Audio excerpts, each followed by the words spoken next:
The last weekend of the regular season has arrived here on the campus of Florida Atlantic University. The FAU Owls welcome in the East Carolina Pirates for a crucial three-game series to finish up the regular season here in Boca. Tonight we have an extremely important Game 1. The Pirates come in at 30-21-1, 14-10 in conference.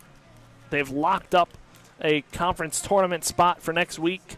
They are currently the 2 seed in the conference tournament. Florida Atlantic, on the other hand, they are 28-24, 12-12 in conference. They've won their last 5 conference series in a row. FAU sits as the 5 seed entering tonight and can get as high as a 2 seed if they possibly were to sweep East Carolina here this weekend. The Owls, however, though, still need to lock up their conference tournament spot and can do so with 1 win this weekend. Hopefully get that win out of the way here tonight. And that'll bring us to the pitching matchup here in Boca. For East Carolina, it'll be left-handed starter Ryan Towers. Started out as a midweek guy for East Carolina this year, has worked himself into the number 1 spot in this East Carolina rotation. Has a 5-3 record, 3.59 earned run average, 42 2/3 innings pitched. He's given up 17 earned runs, struck out 33, and walked 16. James Littman, the Owls' number 1 starter, the ace of this rotation, starting tonight's game, biggest game at this point of the season. Littman trying to get the Owls into the conference tournament here tonight. 8-3 record, a 3.79 earned run average, 69 strikeouts, 34 walks, 76 hits, and 73 2/3 innings pitched. So the Owls have their ace on the mound here tonight in Boca. A perfect night for baseball on May 14th. Last conference series of the season. Game time temperature today here in Boca, a warm 83 degrees, supposed to cool later into the night into the 70s as we get further into the night. That'll bring us now to the starting lineups both these pitchers will be facing. For East Carolina, the lineup, Grady Lanahan playing center field, batting first. Jack Herring batting second and right. Braden Burris batting third, playing second base. Then Davin Whitaker batting fourth, playing left. Colby Wallace batting fifth at third. Jeff Sabater batting sixth as a DH. Austin Irby batting seventh, the first baseman. Walker Barron, the catcher, batting eighth. And Nick Parham, the shortstop, rounding things out, batting ninth for the Owls. The lineup that Towers will be facing. Kyle Boylston playing center field, batting first. Nick Romano batting second at third. Michael Peraza batting third and left field. Ian Collier batting fourth, catching. Brett Patton batting fifth and right.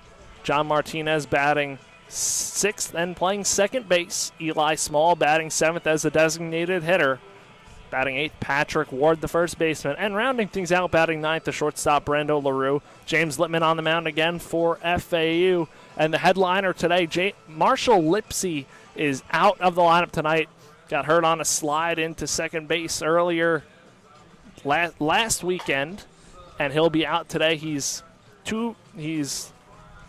questionable for the rest of this series, but looks like he will be missing this series as the Owls look to get him right for hopefully a run in the conference tournament later this week. So Kyle Boylston in his place in center field, the two-sport athlete at FAU, getting some run here in a crucial series to end the 2026 regular season here at FAU, looking to get into that conference tournament and can do so with that 1 win here tonight.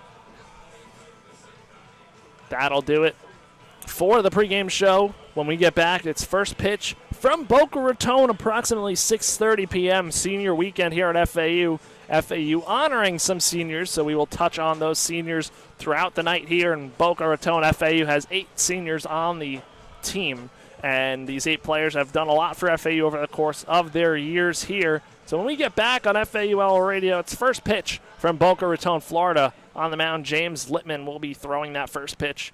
Crucial Game 1 of a 3-game series between the Pirates and the Owls next on Owl Radio.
We're back here on FAU Owl Radio. James Lippman on the rubber taking his warm-up pitches for the Owls. They're wearing their home white pinstripe uniforms. Owls script across the top. Numbers in blue. Pirates wearing their road purple uniforms. Gold lettering and gray pants. Purple hats as well. Owls wearing the blue caps here tonight. Big series on tap here from Boca. The Owls and the Pirates set to battle.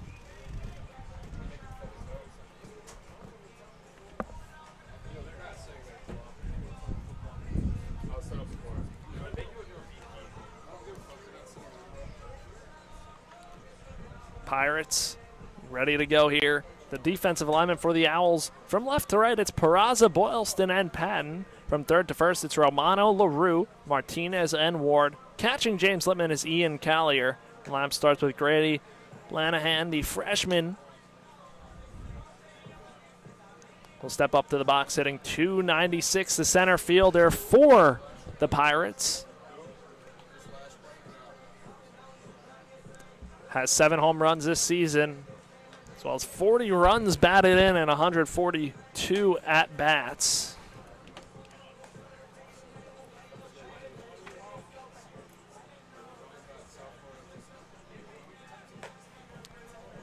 Lippman's final warm-up pitch done. About ready to go here from Boca, 6:36 p.m. And the Owls ace on the mound, and to this point, the biggest game of the season for FAU.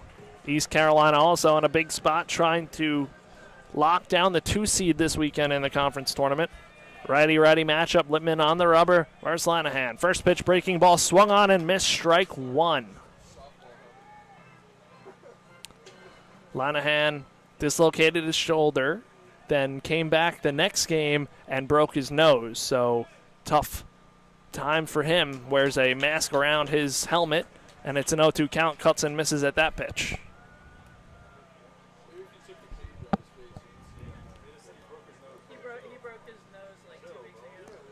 Lippman kick steals, breaking ball in the dirt, ball 1, 1-2 count. Collier with the block. Owls defense playing Lanahan straight up. John Martinez just shaded a little bit towards the second base bag on the right-hander. Lippman on the rubber, working from the windup. Wheels and deals. Breaking ball misses down low. Lanahan doesn't offer, 2-2 count. Keep an eye on the American Conference scoreboard here tonight. Big games all across the conference. Every single game is meaningful. The 2-2. Hit up the middle, then through for a base hit. Lanahan on for East Carolina. The first hit and the first base runner for the Pirates of the ball game. Found a hole right through the middle between LaRue and Martinez. That brings up Jack Herring, the right fielder. Herring this season hitting .379. And bats from the left side. Switch hitter. Owls double play depth up the middle. Herring 8 home runs on the season. Misses outside for ball 1 from Lippman. 1-0 count. Romano playing further off the bag at third. And Pat Ward holding on. Lanahan at first. Has 9 stolen bases on the season. Pitch from Lippman misses outside again. Ball 2, 2-0 count. Nice crowd on hand here on a Thursday night. Series goes Thursday to Saturday, not the customary Friday to Sunday. Lippman checks on Lanahan, goes back in standing. Again, a 2-0 count just underway here. Leadoff man on base for East Carolina. Lippman on the rubber, looking to roll a double play. Works from the stretch, kicks, steals. Down low, ball 3. 3 straight out of the zone from James Lippman. Owls have their ace on the mound, want to get this game and not have to worry about trying to get into the conference tournament the rest of this weekend. Lock it down and go from there. The 3-0. Fastball misses outside for ball 4. First 2 runners reach for East Carolina. First and second, nobody out.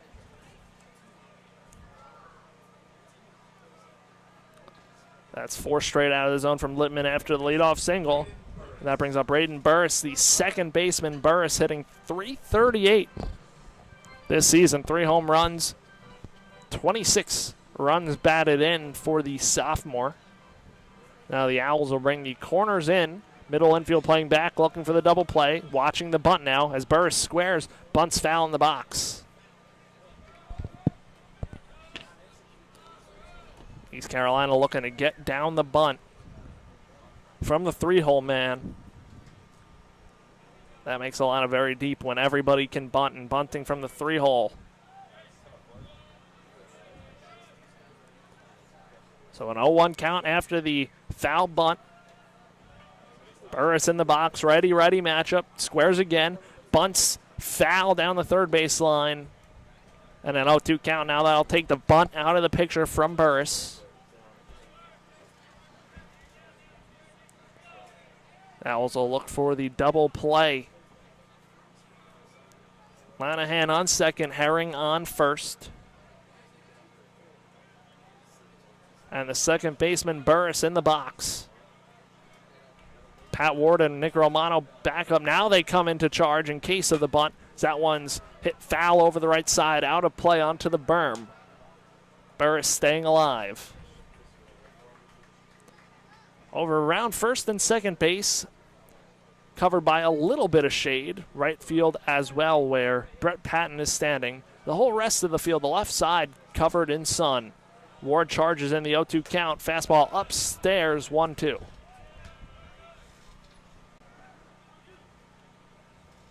Pat Ward just doing it. Be safe, never know.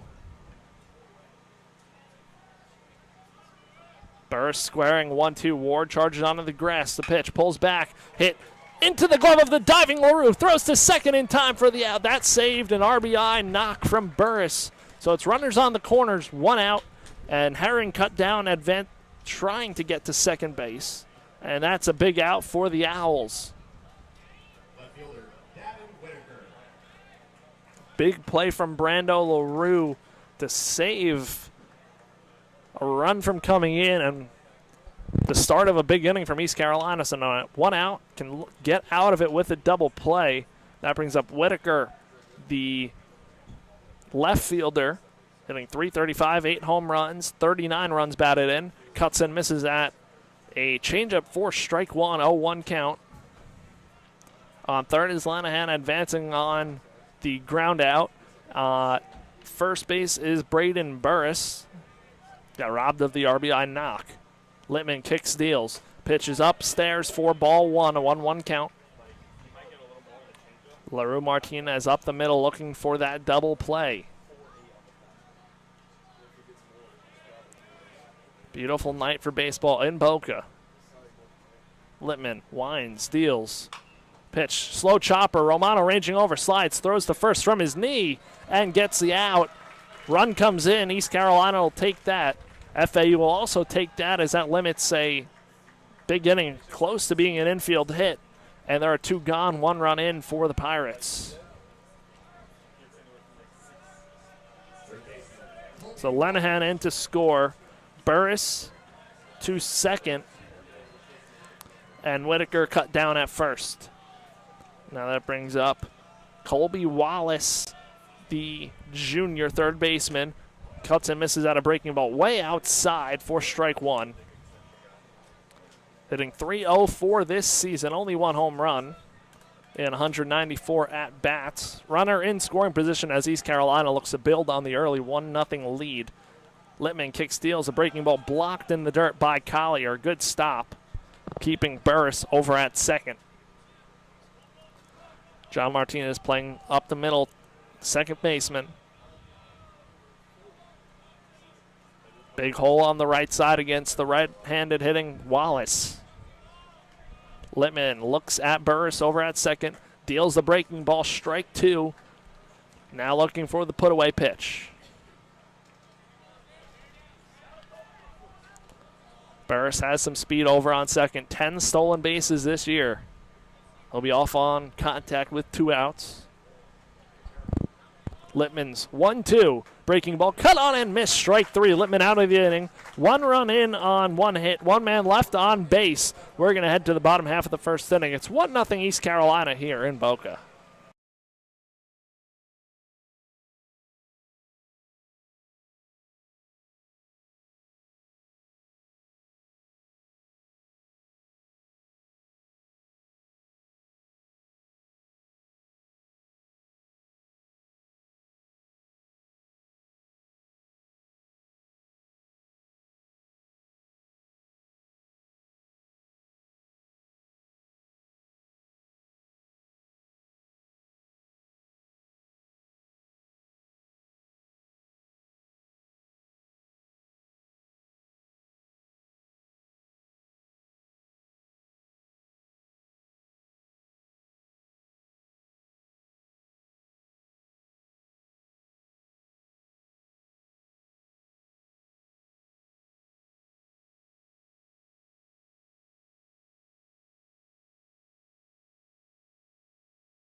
Welcome back here on FAU Owl Radio. The left-hander Ryan Towers ready to go in this first inning with a 1-0 lead for East Carolina. He's on the mound. Boylston, Romano, and Peraza to start things off for the Owls.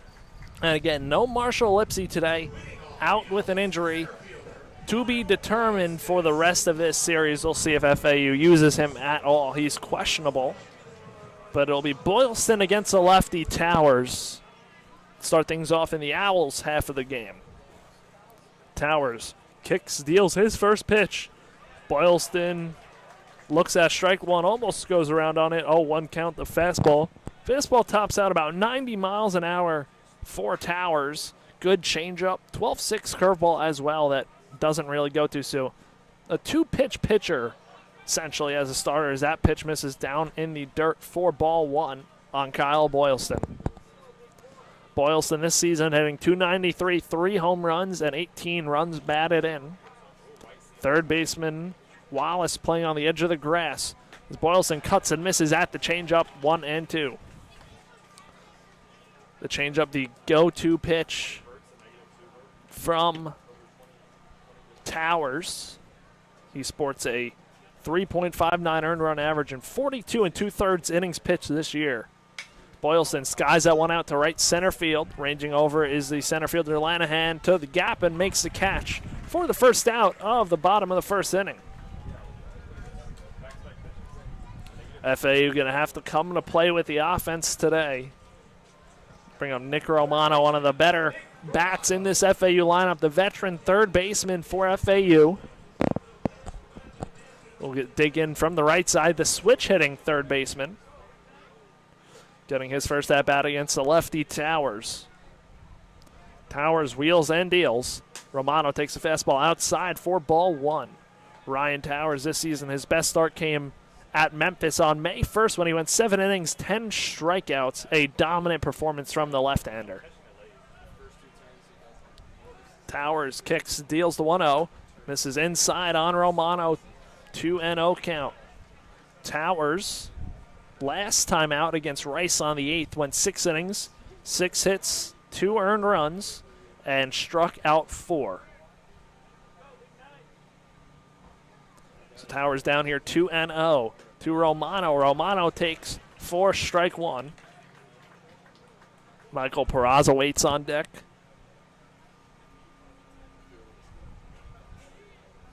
For FAU, other than Lipsy being out of the lineup and Boylston being in, Small is in the lineup at the DH spot as Romano cuts and misses, and Patrick Ward is playing first base. So a 2-2 count on Nick Romano as he resets, digs back into the box. Left-hander Towers on the mound, working from the windup. A funky delivery. He kicks and deals. Romano fouls it off over our heads and past the bleachers to stay alive. Good crowd on the right field berm today. For the last series of the regular season. And a big series all across the American this week. Towers 2-2. Romano takes outside, ball 3. For FAU, win and you're in today. 3 balls, 2 strikes. Towers and Romano. Up the ladder for ball 4. A 1-out walk by Nick Romano. A good at-bat we have seen all season long from Nick. First base runner of the game for FAU, bringing up Michael Peraza, the left fielder. Peraza will dig in for FAU, hitting .321 for the Owls from the left side, facing the lefty Towers. Double play depth up the middle for East Carolina. First pitch from Towers to Peraza is a fastball, strike 1. Third baseman Wallace off the bag. More towards shortstop, so the line open if Peraza can go the opposite way. First baseman Irby holding on. Romano. Towers. The breaking ball. Finds his own, strike 2 on Peraza. Always a tough at-bat for the lefties when you face same-handed pitcher. Towers sets from the stretch, looking over at Romano. Kicks, deals. Peraza fouls it off. Out of play over the left side, staying alive.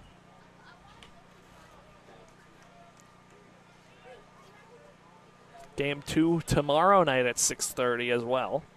So 2 night games.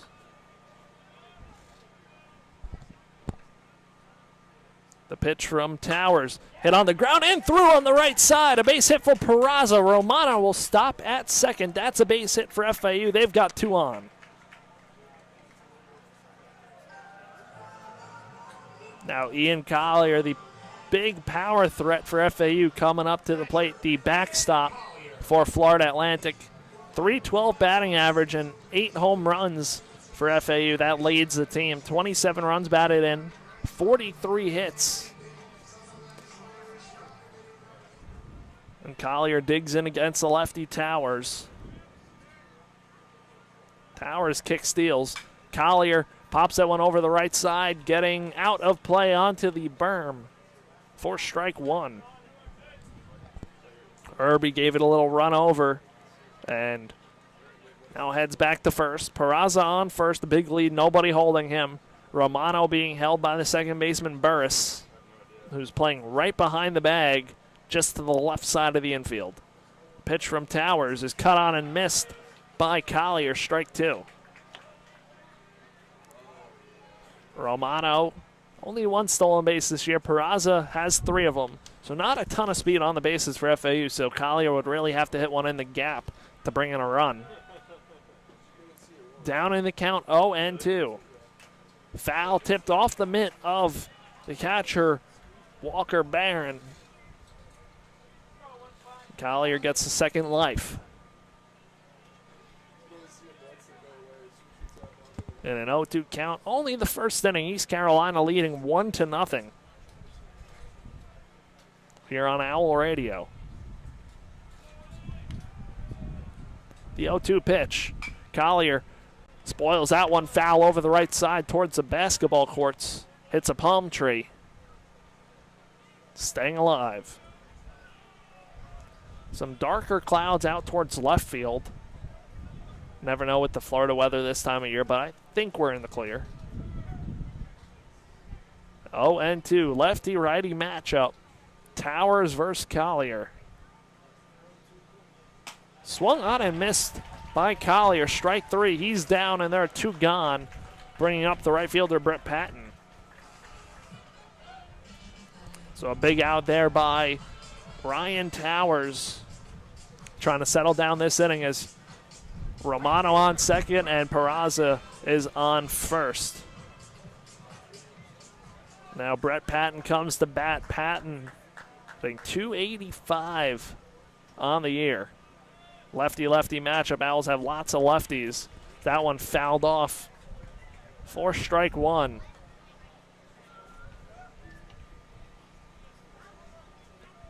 Name of the game for the Owls today, capitalize with the runners on. Towers 0-1. Patton takes for strike 2. FAU winners of 5 straight conference series. East Carolina has lost 2 conference series in a row. Last one to Rice. They salvaged the series on Sunday. Pitch from Towers upstairs, ball 1, a 1-2 count. This weekend will have a playoff feel to it all weekend long for both sides. 1 ball, 2 strikes. Patton in the box. Towers delivers. Breaking ball served out into left field, shallow left field. Whitaker coming on, calls it, makes the catch for the 3rd out of the inning. No runs, 1 hit, 2 runners left on base. We're going to head to the top half of the 2nd. It's 1-0 East Carolina right here on FAU Owl Radio.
We're back on FAU Owl Radio. Top half of the 2nd inning. East Carolina leads this one 1-0. It is Jeff Sabater at the plate, the designated hitter. 16 runs batted in, 350 batting average, and 80 at-bats. The left-hander takes strike 1 from James Lippman. Romano, the 3rd baseman, on the edge of the grass over at 3rd. Everybody else playing back on the infield. Lippman winds, deals the 0-1. Breaking ball chopped foul in the box. 0-2 count. Looking for a little reset inning. Had 21 pitches in the 1st. And in this time of year, these guys will be pitching a lot, assuming they can lock up a conference tournament spot this weekend. Lots of games on deck between now and next week. Lippman ahead here, 0-2, right side of the infield open as Martinez is shaded up the middle. That one chopped right back to Lippman. Fields throws to first for the 1st out of the 2nd inning. So a quick out by James Lippman on 3 pitches. Now that brings up the 1st baseman, Austin Irby.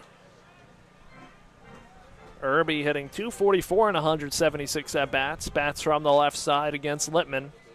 And that'll bring LaRue over to the right side. So 3 infielders on the right, only Romano on the left.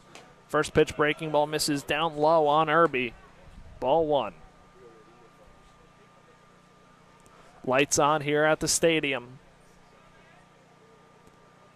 The 1-0 pitch from Littman. Chopped in front of the mound. Littman's got a fielder, calls off Collier, grabs it barehand, and throws the first. 2 consecutive 1-3 putouts for James Littman, and that's the second out of the second inning. Now the catcher, Walker Barron, coming up to the plate, the junior. It'll be the first right-hander Littman faces this inning.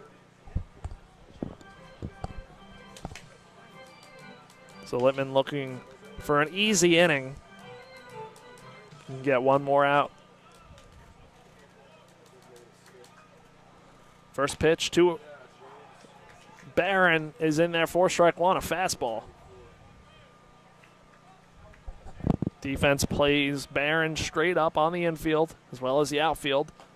The 0-1, Littman breaking ball. Barron does go around, checked first, and an 0-2 count. Looking to reset after the first inning where he threw 21 pitches and work a quick second inning. Littman working from the windup. The 0-2 pitch to Barron. Fastball right down the middle. Strike 3 looking. Quick 1-2-3 inning for James Littman. We're going to head to the bottom half of the second inning. Owls trail 1-0.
We're back on FAU Owl Radio. Bottom half of the second inning. It is 1-0 East Carolina. And for FAU, John Martinez digs into the box here in the second inning. Martinez, the Owls' second baseman, cuts and misses at the changeup for strike 1, a lefty-righty matchup. Some darker clouds kind of rolling in right now, blocking the what was a nice sunset. Towers wheels and deals the 0-1. Martinez takes strike 1. Strike 2, 0-2 count. John Martinez hitting .312 on the season, 4 home runs, 38 RBIs. The 0-2. Down in the dirt, ball 1.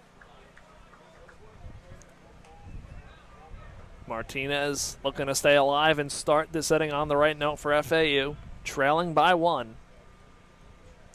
Towers on the rubber, works from the windup, kicks, deals. Martinez hits that one off the top of the bat for a foul ball, stays alive.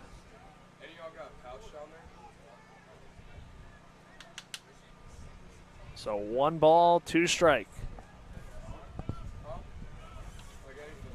Towers wheels and deals. Martinez hits that one out into left field. Left fielder Whitaker moving in to make the catch for the first out of the second inning. Martinez is retired.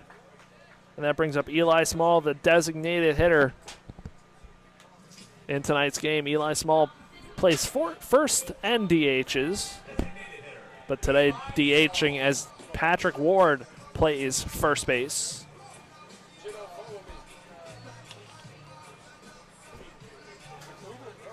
With 1 out, the left-handed designated hitter digs in against the lefty Towers. Lots of lefties for him to face. First pitch, breaking ball, curve ball. Misses upstairs, a 12-6 didn't get down in time. A third lefty in the lineup for FAU. Nick Romano, a switch hitter, and the rest are righties. Small took 1-0, and now fastball strike one, a 1-1 count.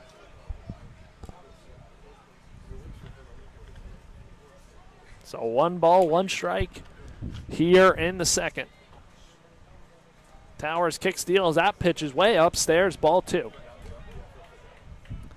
Have the American Conference scoreboard up now. Memphis is winning 4-0 over Charlotte.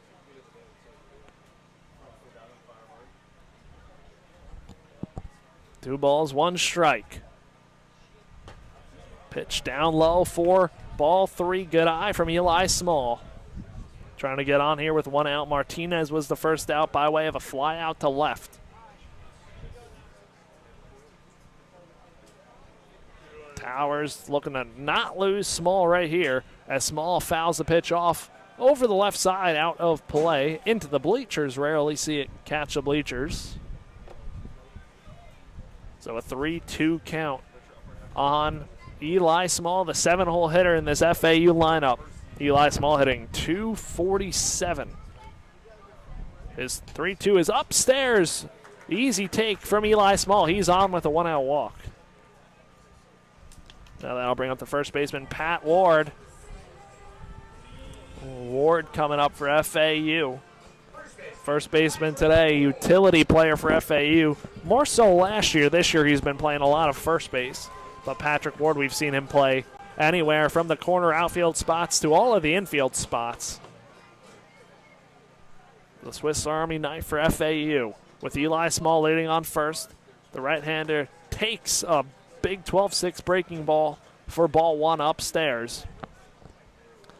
Those ones out of the hand, if those are up, you're definitely going to see those up with the big drop they have. That one ripped through on the left side. A base hit for Patrick Ward. First and second, 1 out for FAU. A hit for Pat Ward, and he's 1 for 1 today.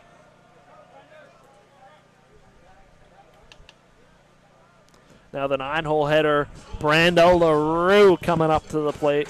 LaRue has sort of had a resurgence here of recently. Got his average up to .242 after the slow start this year. Has 24 RBIs, 39 hits in 161 at-bats. LaRue up in a big early spot, first and second, 1 out against the lefty Towers. Towers wheels and deals. LaRue fouls that one off to the backstop. 0-1 count. Second baseman Burris shaded up the middle on LaRue. So the only one on the on the right side is Irby, the first baseman, and he's playing way off the bag towards second base. So no one holding on Ward at first. 0-1 pitch. LaRue takes in the dirt. A good block from Barron, keeping the runners in place. 1-1 count.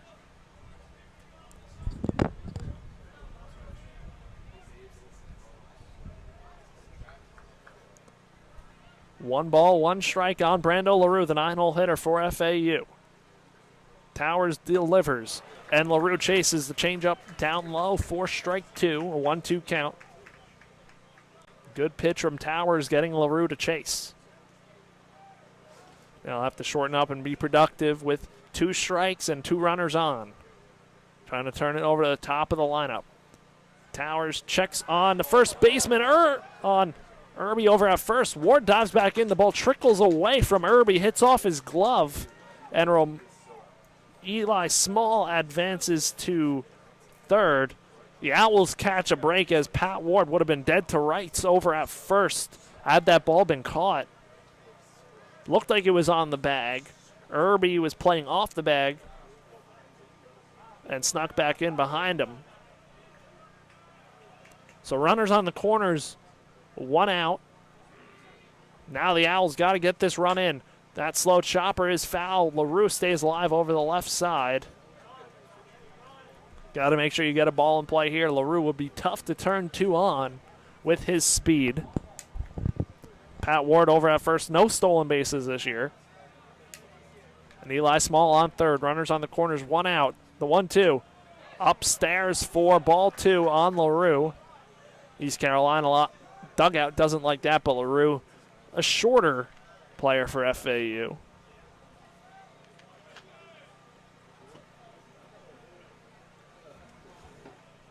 Two balls, two strikes. Pitch. Flown out into center field. That'll get the job done. It should get the job done. Lenahan coming in. Tagging is Eli Small. The throw is off the back of the mound for a sac fly. Eli Small scores. It's 1-1. Brando LaRue does the job for the Owls.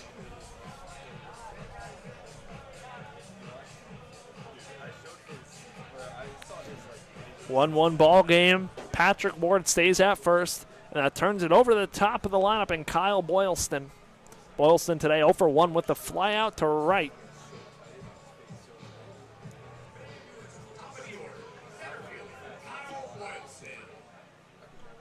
So Boylston up to the batter's box. Lefty-righty matchup. Boylston cuts and misses at the change. 0-1 count. 1-1 ball game here in Boca in the second. Now the sun's starting to peek back out from behind those clouds. Owls looking to add more. Put a crooked number up on the board. The 0-1 pitch. Popped up shallow right center field. Coming on to make the catch is the right fielder, Herring. And the side is retired. One run on one hit, one man left on base. We're going to head to the top half of the third inning. It's a 1-1 ball game here on FAU Owl Radio.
Welcome back into the broadcast booth. Chris Talt here on a Thursday night from FAU Baseball Stadium. A 1-1 ball game between the Pirates and the Owls. And Littman set to face 9, 1, and 2.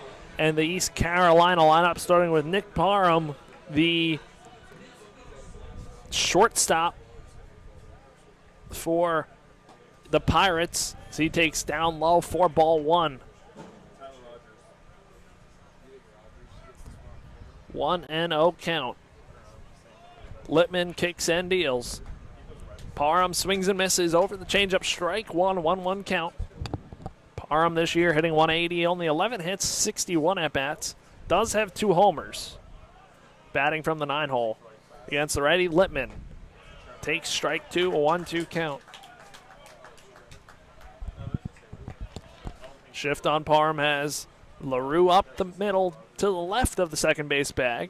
Littman kick steals the 0. 1-2 swung on and miss for strike 3. That's Littman's third strikeout of the ball game and the first out of the third inning. So now Grady Lanahan comes up to the plate, 1-for-1 with a single. He's scored so far the lone run of the game for the Pirates. Batting from the right side, hit a single up the middle to start this game off. He takes 4, strike 1.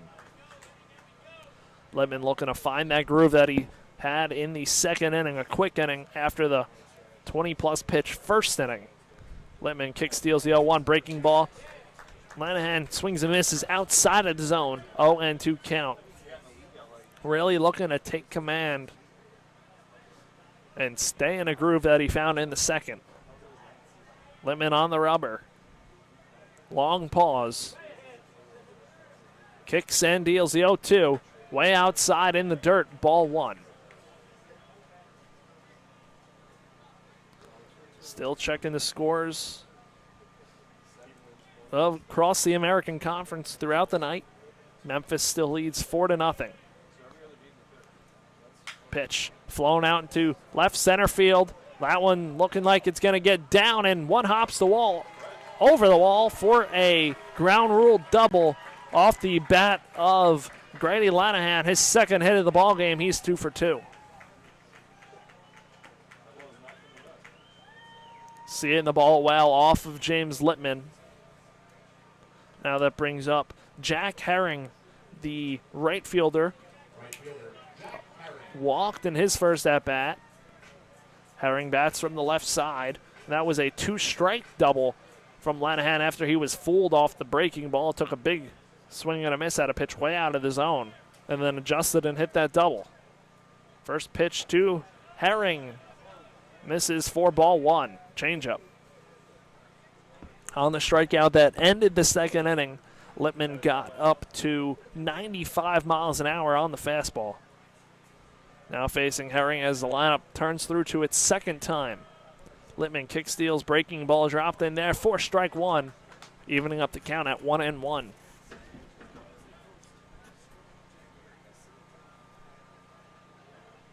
So Littman working from the stretch now with the runner on second.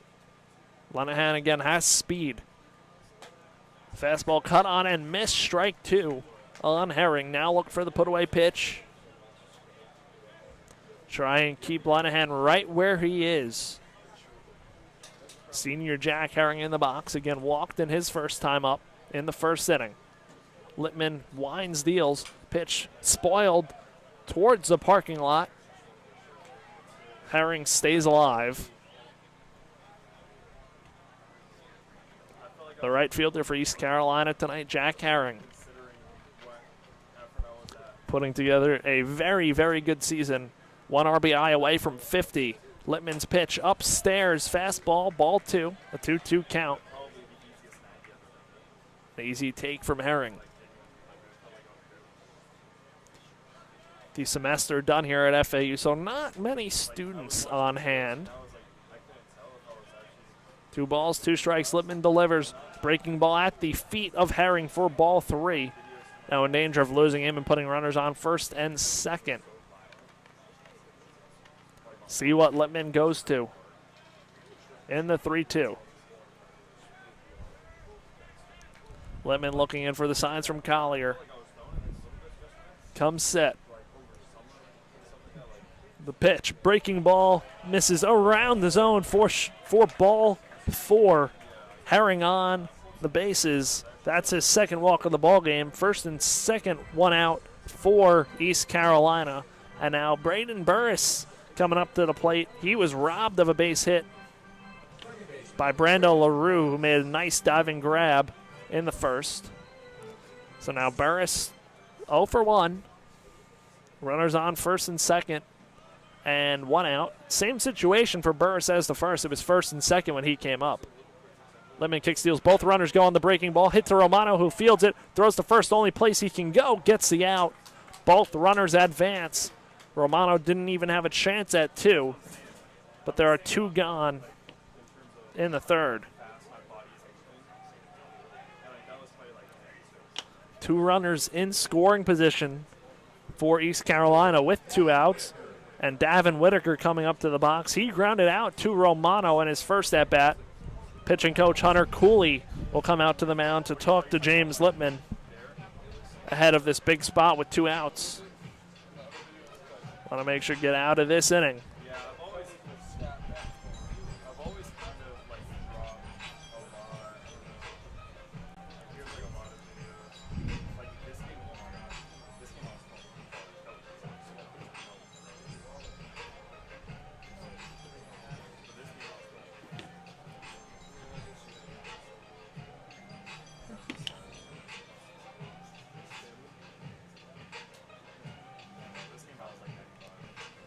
So Hunter Cooley talking to his ace on the mound.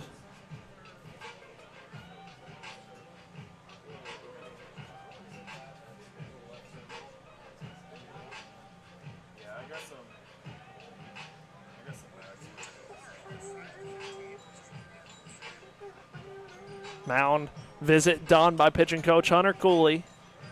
Littman will be back on the rubber, second and third, 2 outs, 1-1 ball game in the third.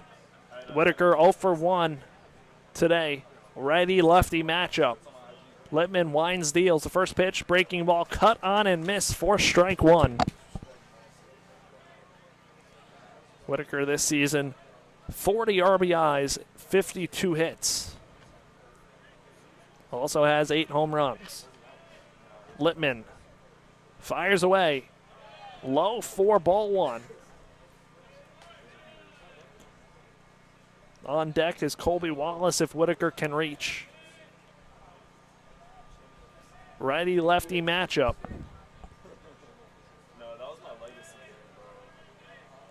1 ball, 1 strike. Littman delivers. Fouled off to the backstop and a 1-2 count. Definitely could see a lot of mound visits and pitching changes in this game for both sides, really, as this has a playoff feel to it in how important these games are for both sides. 1 ball, 2 strikes. Littman looking to end the inning. Here he is, the pitch. Down low, just misses. Littman thought he had it. A good take from Whitaker and a 2-2 count. Just missing down low. So Littman will look to do it again here, get the strike this time. The pitch from James Littman upstairs, ball 3. Whitaker lays off. And a full count here in the third with 2 outs and 2 runners in scoring position.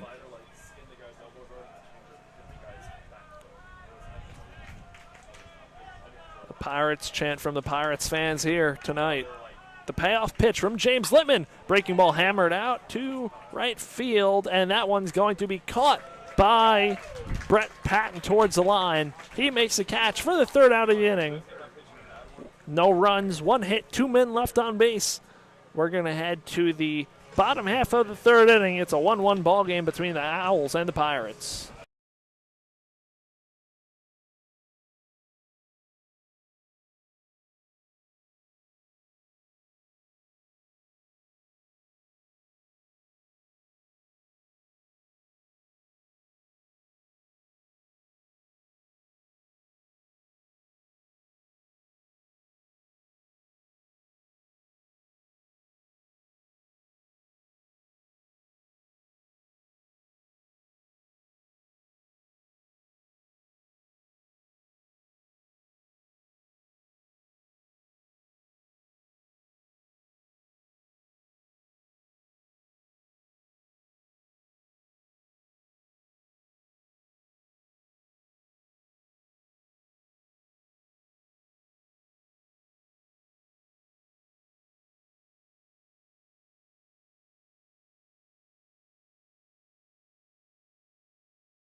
We are back on FAU Owl Radio, bottom half of the third. 1-1 ball game.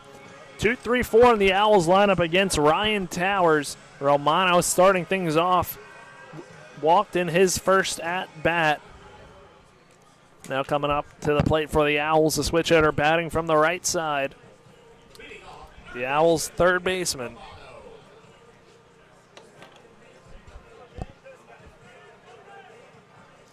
So Romano steps into the batter's box. Bottom half of the third, 1-1. Towers' first pitch outside, ball one. Defense playing straight away on Romano. As Towers kick steals the 1-0. Romano goes chasing down low for strike one. Now the sun definitely back out here in Boca. 1-1 count. Towers pitch fouled off to the screen. 1-2. The redshirt senior Nick Romano, 199 at-bats, 63 hits. That's good for a .317 batting average. And a .441 on-base percentage. As Towers deals the 1-2. Romano hits that one out into right center field, ranging over his Lenahan to make the catch for the first out of the third inning. So Romano 0 for 1, and that brings up Michael Peraza, who's 1 for 1 with a single that got through the right side in the first inning. So Peraza will dig in. His average up to .324. That leads the Owls. As the 12-6 breaking ball misses way upstairs. An easy take for Michael Peraza. Could see that one out of the hand. Now trying to stage a one-out rally. Tie game. Peraza takes another breaking ball down low for ball two. Shortstop Parham behind the second base bag just to the left. Third baseman Wallace on the edge of the grass. Peraza takes a fastball for strike one. 2 balls, 1 strike.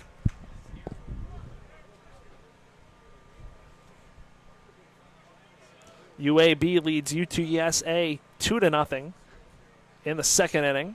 Peraza takes for strike two, a 2-2 count. Other scores around the conference. Memphis still leads Charlotte 4-0 in the fifth. Wichita State, USF, end of the third, scoreless. Peraza takes upstairs, ball three, a 3-2 count. And then Tulane and Rice play later tonight. Rice is one of the teams, if FAU can take care of business, they'll have their eyes on as well.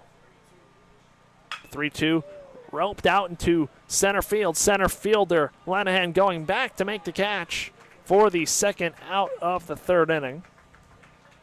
Now Ian Collier, the catcher, struck out his first time coming up for FAU. Collier, 8 home runs on the year.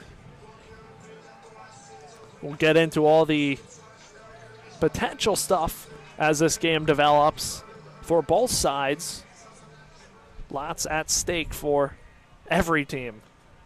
So every team still has a chance to make the conference tournament. The breaking ball misses upstairs, ball one.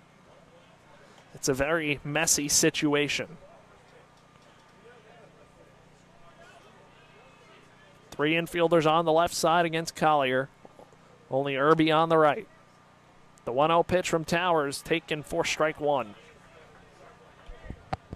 Both teams 1 run on 2 hits. East Carolina 1 error, resulting in the FAU run coming around to score. The 1-1. Down low, ball 2 on Collier. Brett Patton on deck with 2 outs in the third.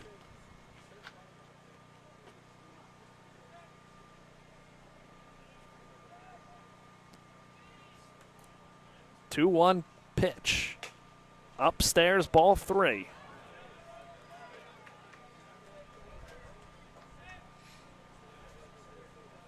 Both teams, well, East Carolina already locked into their spot in Clearwater. Next week, FAU trying to lock it down.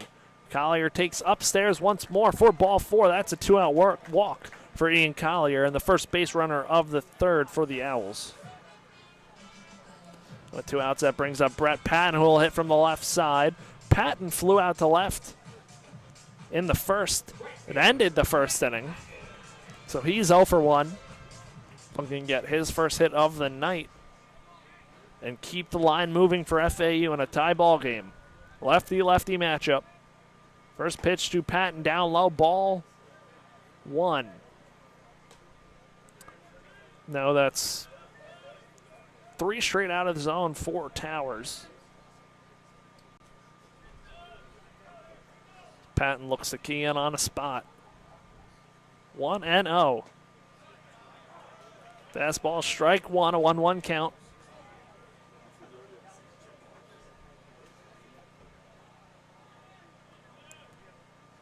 Pitch count for Towers creeping up. The Owls are making them work. They've had multiple base runners each of the first 2 innings, looking for another one here in the third. Breaking ball misses way upstairs. A 2-1 count on Patton. Would love to get John Martinez up. He's on deck with a runner in scoring position if Patton can reach. The 2-1 from Towers. Popped up, out of play over the left side onto the berm. And a 2-2 count on Brett Patton.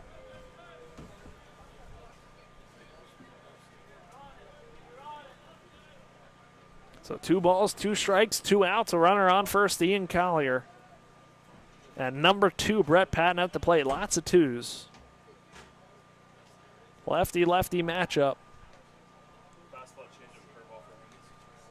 Checks on Collier over at first, goes back in standing. Collier not a speedy guy, so I don't anticipate him running. Towers looking at Collier, comes set, deals. Patton cuts and misses for strike 3 on the fastball. And that is the 3rd out of the inning. No hits, no runs, 1 man left on base. We're going to head to the top half of the 4th inning. It is a 1-1 ball game here in Boca.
Here we are back on FAU Owl Radio for the top half of the 4th inning. It's a 1-1 ball game, and it is 5, 6, and 7 in the East Carolina lineup, starting with the 3rd baseman, Colby Wallace, who's 0 for 1 with a strikeout.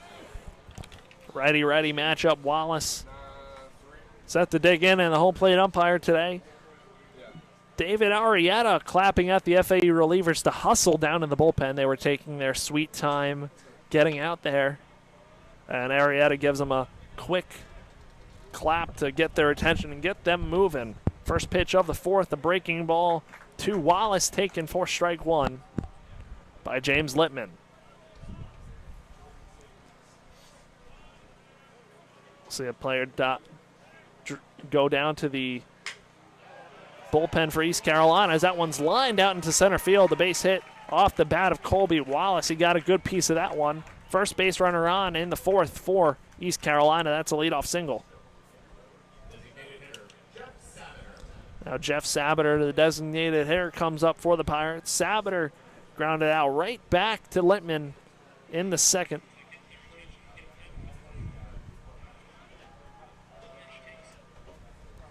So righty-lefty matchup, double play depth up the middle for the Owls. Romano on the grass as Sabater squares and fastball at the top of the zone for strike one. And 0-1 count. Now we'll see if Romano backs up at all, stays on the grass. See if Sabater squares again. Runner on first is Colby Wallace, the leadoff single. Sabater squares, pitch misses for ball one. Sabater able to pull back in time. Ward holding on. Wallace at first. Middle infield and LaRue and Martinez back looking for the double play. Littman checks on. Wallace at first. He dives back in time. 1-1 count. East Carolina 1 run, 3 hits. FAU 1 run on 2 hits. Romano still on the grass looking for that bunt. Sabater squares. Bunt pops up. Foul to the screen. And a 1-2 count.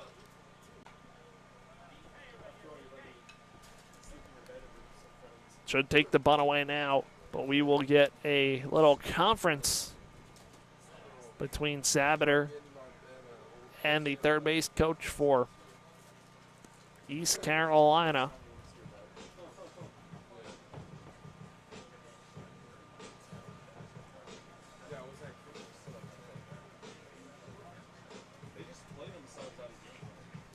Now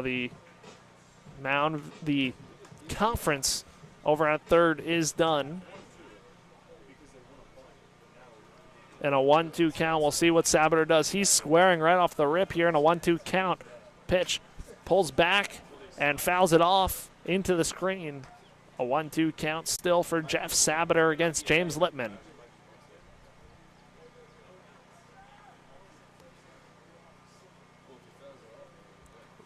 Wallace on first. Sabater squares. Littman throws to first at the diving Wallace. Safe once more.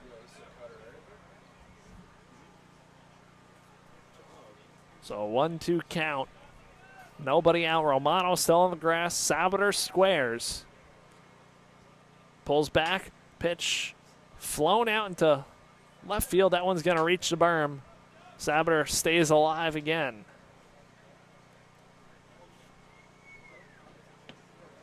Now we'll get quick message from the coach. Sabater steps back into the box. 1-2, still squaring. Romano on the grass. Pitch, breaking ball in the zone. Strike three looking. Second strikeout of the game against, actually first strikeout of the game against Sabater. That is Littman's fourth. And that's a big out now. A double play would get him out of the inning as Austin Irby comes up to the plate. Irby today 0 for 1, ground out right back to Littman in the second. And a double play would get the Owls out of the inning right here with Wallace on first. Littman checks on Wallace again. Safe at first. 2 stolen bases on the year for Colby. He's also been caught twice.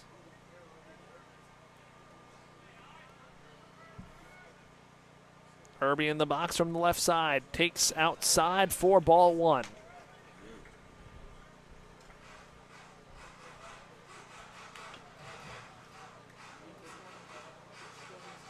UAB and Memphis both with 4-0 leads in their games over Charlotte and UTSA. Littman's breaking ball misses upstairs. The curveball. 2-0 count on the first baseman from the Pirates.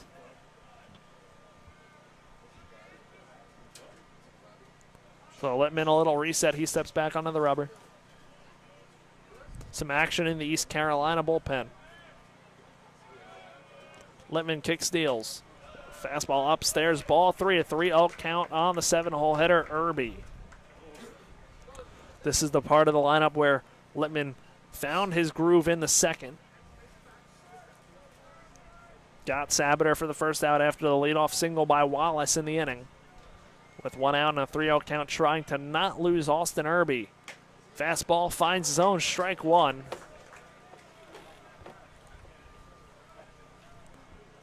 And Littman trying to work his way into the count. Still down 3-1. Irby in the box.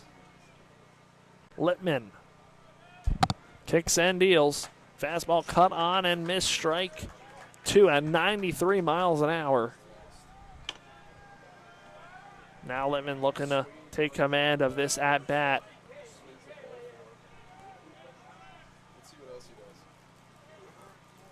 Three balls, 2 strikes, 1 out. Wallace on first. Littman fires away. Fastball fouled off over the left side. Irby stays alive. Again at 93 miles an hour. Littman sitting from 92 to 94. His top 95 today. So we'll do it again at a 3-2 count with 1 out and a runner on first. Still tied 1-1. Littman delivers. Fastball flown out into left field. Long run for Peraza into foul territory. He slides on the track and drops in front of him. Foul ball and a long run for Peraza, who's slow to get up. Always tough to slide on that warning track. Usually a lot rougher than the nice Florida grass. So a long walk back to left field for Michael Peraza as Littman waits for Peraza to get back out there. And he'll step back onto the rubber against Irby in a 3-2 count as Irby is fighting. Littman kicks, steals, fouled off once more to the parking lot over the left side. Irby stays alive. 3 consecutive foul balls. Again, Wallace still on first with 1 out. Littman over 60 pitches so far. It'll be interesting to see what FAU does with the bullpen here tonight. Littman, the 3-2. Flown out to left center field. Peraza ranging over to make the catch. That was hit hard, but Peraza able to track it down. Wallace retreats to first, and that's the second out of the 4th inning for James Littman.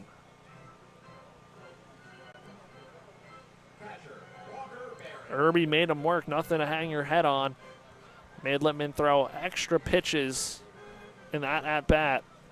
And that brings up the catcher, Walker Barron. Barron struck out looking to end the 2nd inning. He's 0 for 1, batting from the right side. Pitch from Littman, breaking ball. Strike 1, Barron takes. Hitting .292. Has 42 hits and 144 at-bats. East Carolina's starting catcher. Littman winds and deals the breaking ball. Cut on and missed for strike 2. Littman looking to end this inning. Has 4 strikeouts so far. Has allowed 3 hits, 1 run. Pitch count creeping towards 70. Littman. Long pause on the mound. The 0-2. Breaking ball. Barron doesn't offer. Good stop by Collier, keeping the ball in front of him, and Wallace at first. It's now a 1-2 count.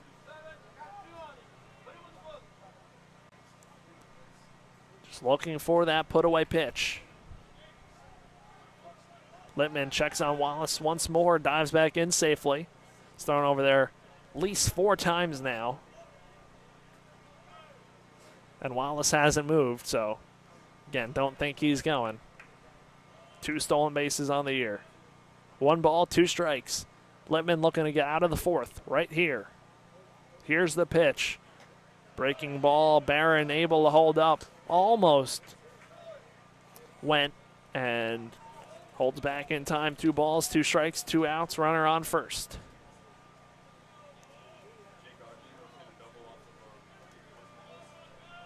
Great night here in Boca. The 2-2. That one popped up on the infield. Martinez ranging into shallow right field. He calls it. Backpedals, makes the catch for the 3rd out of the inning. No runs, 1 hit, 1 man left on base. We head to the bottom half of the 4th inning. It is a 1-1 ball game between the Pirates and the Owls.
We are back here on FAU Owl Radio, bottom half of the fourth inning, 1-1 ball game. We are joined by FAU pitcher Nick Wimberly.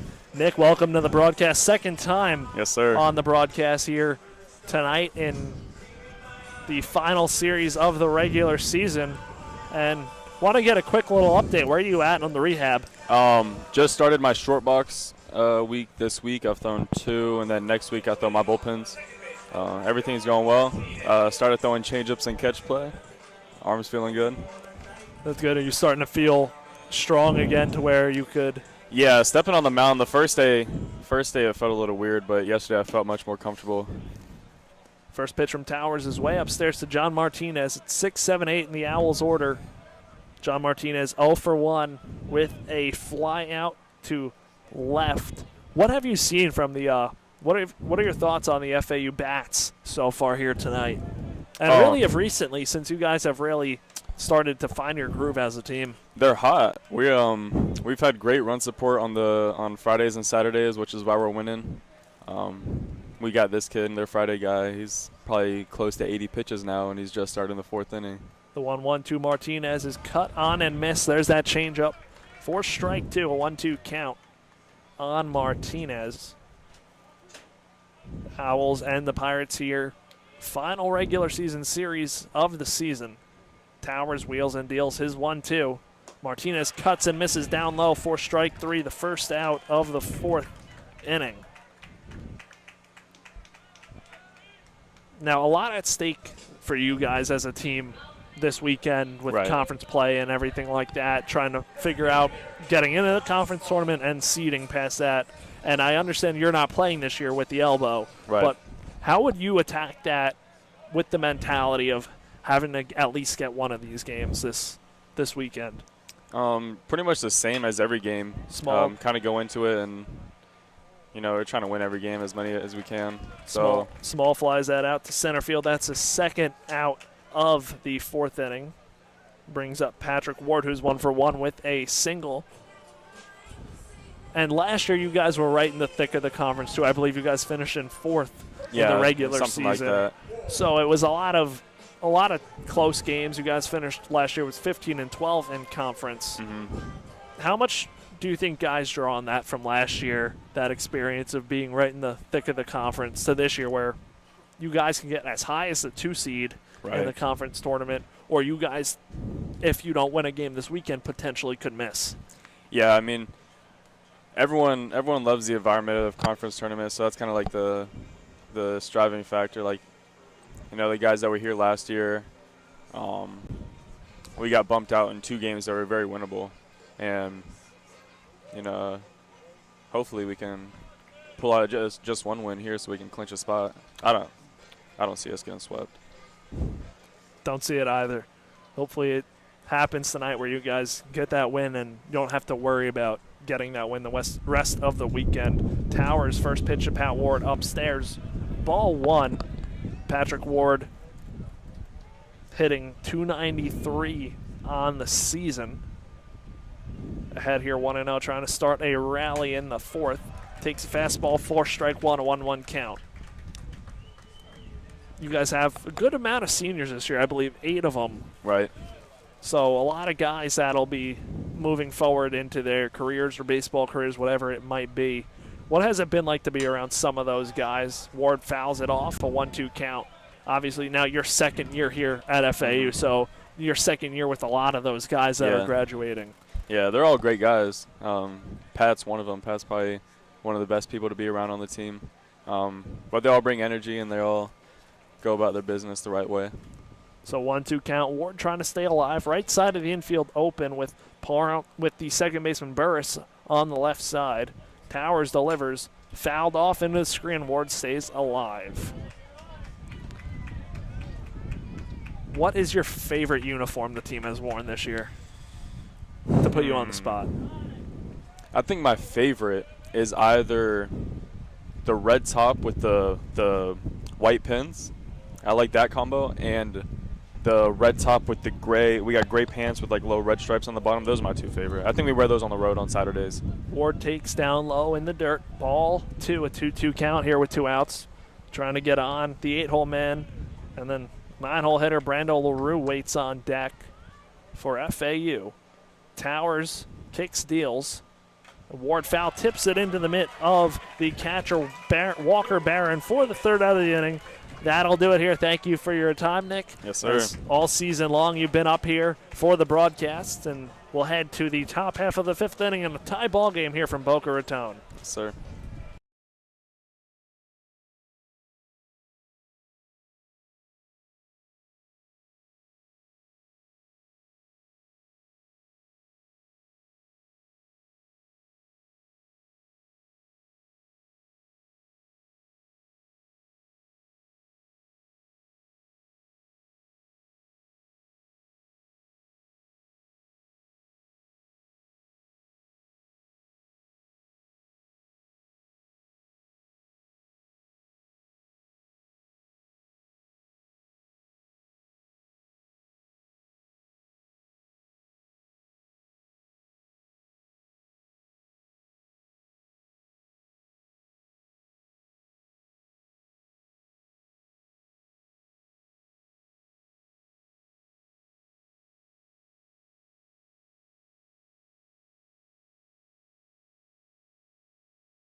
We're back here on FAU Owl Radio. Top half of the fifth inning, a 1-1 ball game.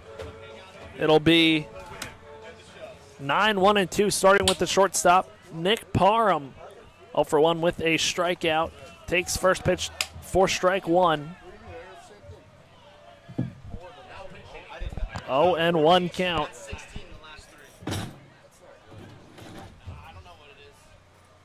Pitch from Littman. Misses outside for ball one, a 1-1 count.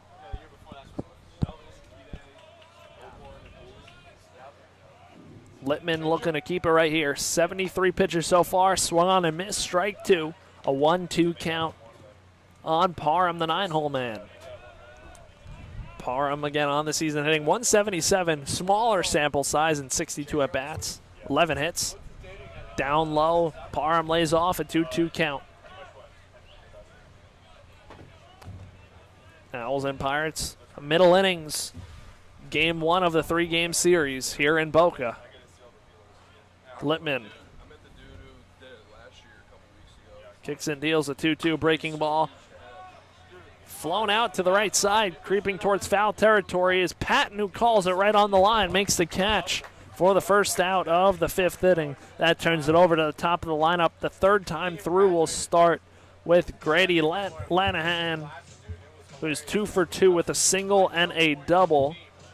Coming up to the plate with 1 out in the fifth. So a big out for Littman.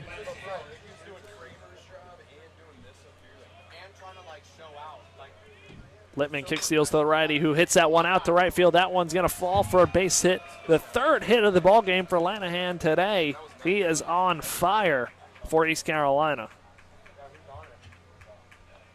That was first pitch swinging as well. Littman at 79 pitches.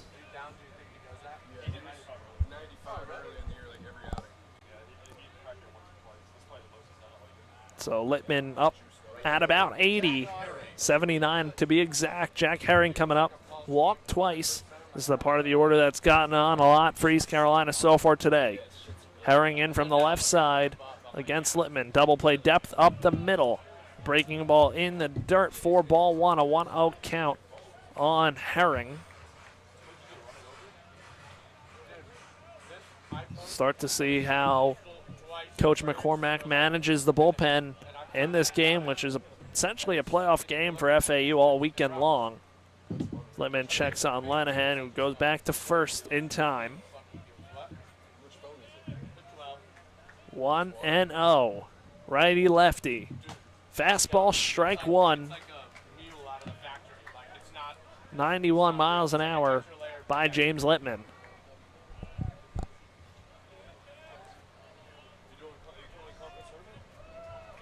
1-1. One out. Runner on first. Pitch fouled off over the left side, out of play. Has Herring in an 0-2 count. Seen a lot of pitches today. Has 2 walks and two very good at-bats that went a long way.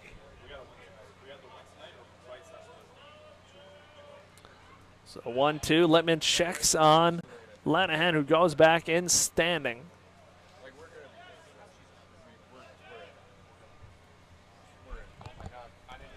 1-2.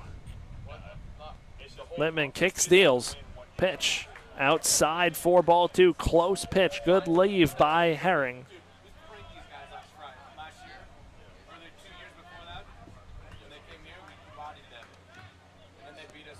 So 2 balls, 2 strikes. Lanahan in the box, at first. Herring in the box. Pitch at the feet of Herring. He lays off. A good block by Collier. And a 3-2 count. Herring has worked it full after being down 0-2.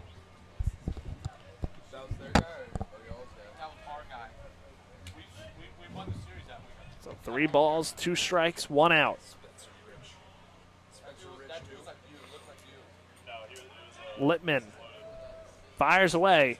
Fastball roped down to center field. That's going to stay up for Boylston, who ranges towards the gap in left center to make the catch for the 2nd out of the inning. Hard hit ball off the bat of Herring. Boylston able to track it down, make the grab. That brings up the second baseman, Braden Burris, with 2 outs and a runner on first. So Burris now to the box. Righty matchup. Littman 85 pitches. Kick, steals, breaking ball low and outside, 4-1. Today, Burris 0 for 2. Reached on a fielder's choice, grounded out to third, his 2nd time up. Here with a runner on first.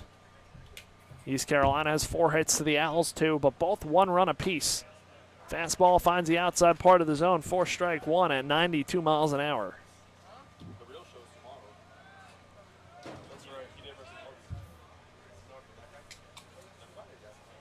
1 ball, 1 strike. 2 outs. Littman wheels and deals. Fastball lined out into left field. The base hit for Burris. He's on. Advancing to second is Lanahan with 2 outs. So first and second for the Pirates. Another runner in scoring position.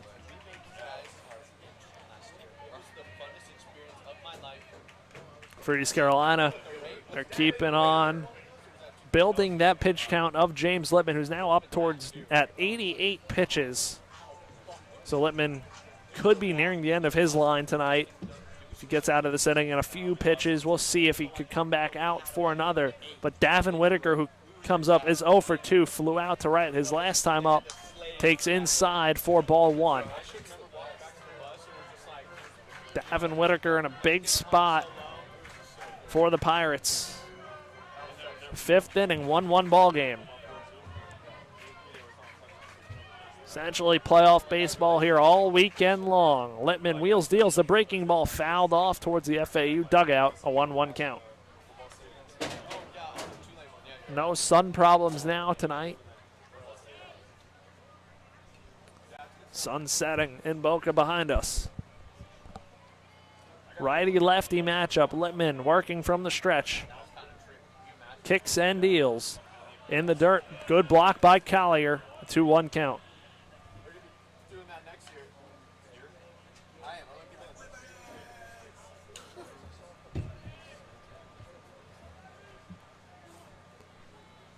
Two balls, 1 strike, 2 outs. Lanahan on second, Burris on first. Littman delivers. Pitch flown out to right center field. Tough sky right now. Boylston calls it, makes the catch for the 3rd out of the inning. Working ahead to the bottom half of the 5th inning. No runs, 2 hits, 2 men left on base. A 1-1 ball game here in Boca.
Welcome back into the broadcast booth here on a Thursday night. It is 9-1-2 in the FAU order.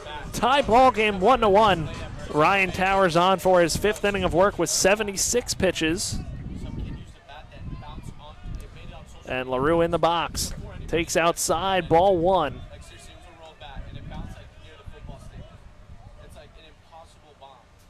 So 1-0 count on the Owls, 9-hole man and shortstop Brando LaRue.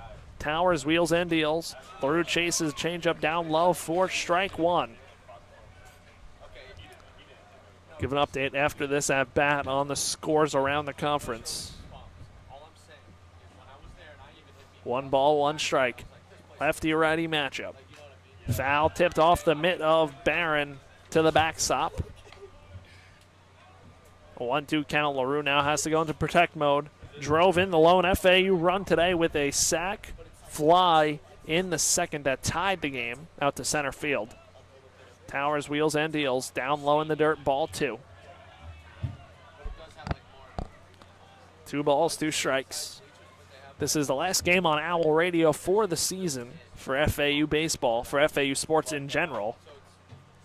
2-2, chop, high chopper. Towers fields it, the lefty throw, spins towards the line, throw high, but Irby able to tow the bag and get the hustling LaRue in time for the first out of the 5th inning.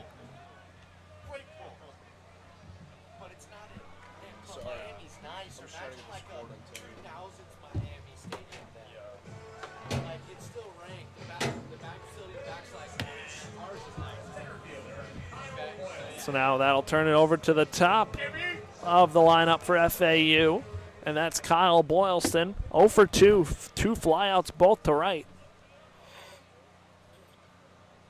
Lefty Towers deals. Boylston takes a fastball for strike 1 at 88 miles an hour.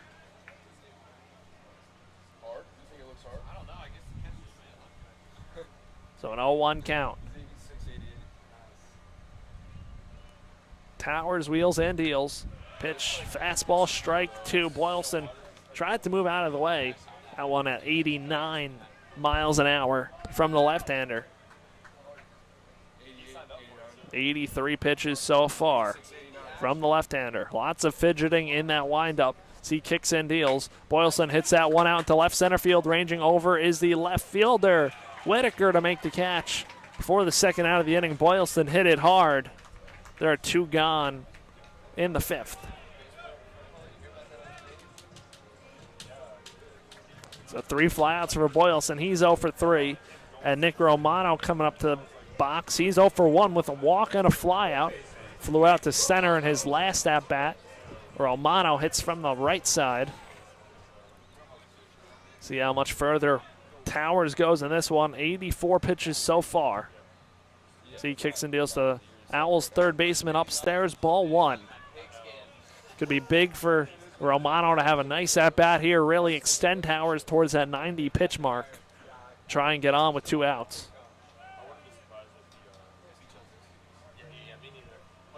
1-0. Romano takes inside, ball 2. The South Florida native, Nick Romano.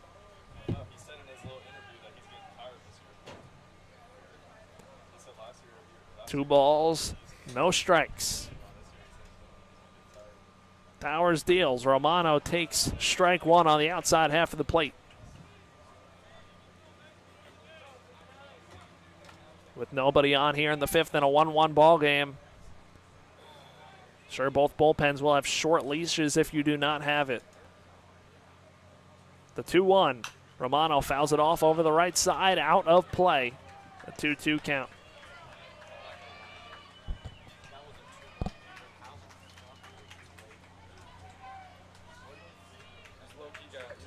So 2-2. 2 outs. Towers deals. Breaking ball fouled off. Romano stays alive.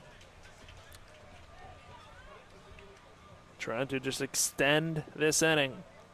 Update on the scoreboard. UTSA now leads UAB 5-4 after being down 4-0. The Roadrunners like their comebacks. Towers fidgeting on the mound. doesn't stop moving when he's in the windup. Kicks and deals a 2-2 to Romano. Spoils another one out of play, this time over the right side berm.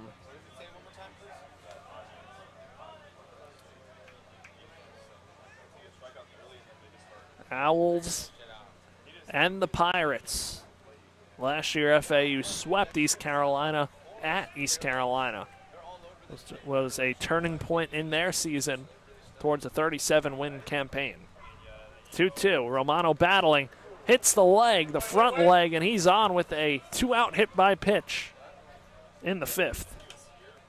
And that's a big at-bat because that draws a lot of pitches out of Towers, who's nearing the end of his line. But you have to figure he'll be in here for at least Peraza. Because Peraza, the lefty, facing the lefty Towers, so you have that advantage. Peraza, though, 1 for 2 today. Single and a fly out. Romano on first. He'll be off on contact with 2 outs. Peraza takes down low, ball 1.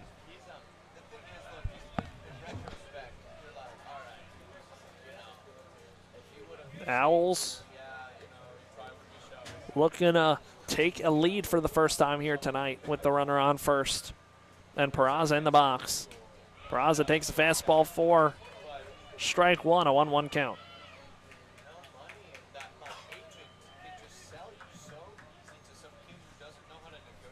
One ball, 1 strike. Check on Romano over at first. He's safe.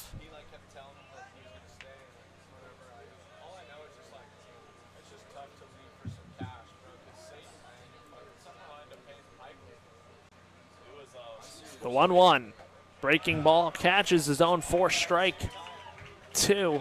Now Peraza behind in the count from Towers. Trying to get on base. Checks on Romano again over at first. He goes back in standing, not even close. Again, Romano only 1 stolen base this year. He's also been caught once. Peraza looking to shorten up in the 1-2. Ryan Towers kicks and deals. Peraza spoils that one in the box. It's foul. Staying alive. Third baseman Wallace playing way off the line towards shortstop. So they give Peraza the line if he can drive one the opposite way.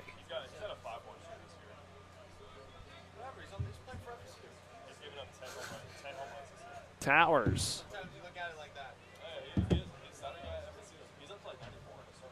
Kicks and deals. Peraza lines out, 1 out into the left center field gap. Romano gonna touch second and stay right there. Second hit of the ball game for Michael Peraza. He's on with 2 outs. Now the wheels start to turn for East Carolina with Ian Collier coming up against a lefty with head coach Cliff Godwin. Collier today 0 for 1, walked in his last at-bat. Up in the box, lefty-righty matchup.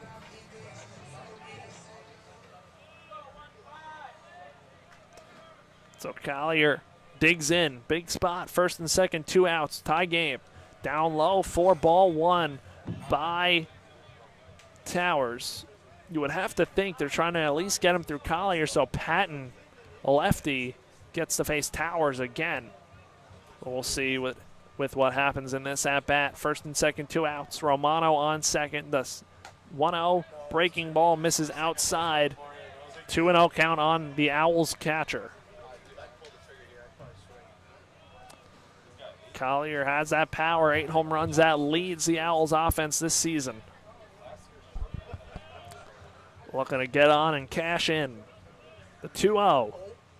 Fastball right down Broadway for strike 1 at 88 miles an hour from Towers. Very deceiving on the fastball, Towers. It plays up in velocity from what it actually is. Out of the left hand. 2 balls, 1 strike. Towers wheels and deals. Pitch popped up on the right side. Ranging back is Irby. He calls it in shallow right field. Makes the catch to end the inning. No runs, 1 hit, 2 men left on base. We're going to head to the top half of the 6th inning. We're still tied up here, 1-1 in Boca.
We are back here on FAU Owl Radio. New pitcher into the ballgame for Florida Atlantic is none other than left-hander Zach Kilby. Kilby this year 45 innings pitched, a man out of the bullpen for the Owls.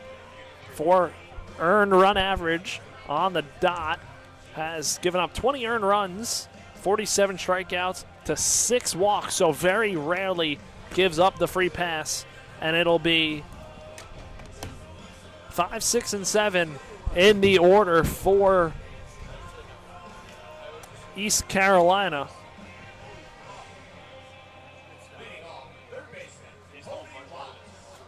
And Colby Wallace digs in. Wallace today 0 for 2. Actually, 1 for 2, a single and a strikeout. First pitch from Zach Kilby misses upstairs, ball 1. Kilby, the main guy out of the FAU pen, 45 innings this year, can give the Owls length. Kilby wheels and deals. Finds his own for strike 1. Looking for that commanding Zach Kilby that we have seen so often these last few years. One of the seniors on the FAU team. The 1-1. Lined out into right center field, tailing away from Boylston. That's going to drop in front of him on one hop. A base hit for Whitaker to start things off. Not Whitaker, Wallace to start things off here in the 3rd.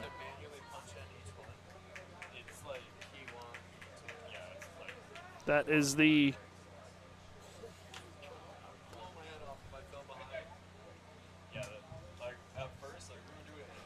fifth inning for East Carolina today where the leadoff man has gotten on base. The only inning where that hasn't happened was the 2nd inning when the Pirates went down 1-2-3.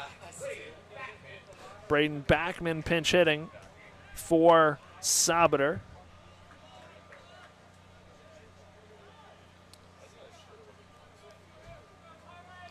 So Backman in the box from the right side. This season has a .216 batting average, only 8 hits and 37 at-bats. Takes strike 1 on Kilby. That one looked to be a little outside. East Carolina dugout does not love that one. Reasonably so. Looking for the double play up the middle. Romano on the grass at 3rd. Ward holding on the runner at 1st. That one roped out into left field. That one's going to get down. Base hit heading to 2nd and stopping there as he rounds is Wallace. 1st and 2nd, and the Pirates are in business on Zach Kilby here in the 6th. 106 off the bat. And the pinch hit, Bachman, very successful as East Carolina. The wheels are in motion. Now pitching coach Hunter Cooley will come out to the mound to talk to Zach Kilby, his veteran relief pitcher. The Owls looking to now work out of this jam with nobody out and runners on 1st and 2nd. Left-hander Irby, first baseman, up at the plate. He's 0 for 2. Ground out and a fly out. And then Barron, the catcher, on deck 0 for 2. As well as the 9-hole man Parham 0 for 2. So 3 hitters here that Littman commanded on the night. And now Kilby will hopefully do the same in a big spot.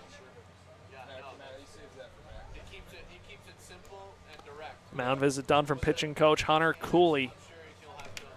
2 hard hit balls off the bats of these Carolina batters against Zach Kilby.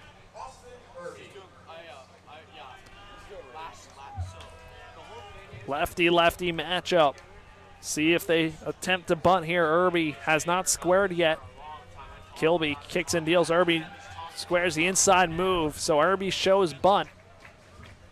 That was intentional to make sure East Carolina was going to put down the bunt. So Romano on the grass at 3rd. Ward on the edge of the grass at 1st.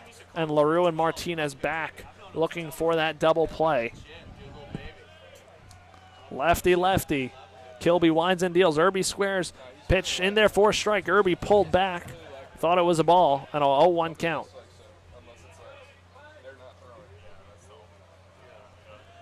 Kilby looking to work some magic. Ground ball away from taking command of this inning. As Irby squares.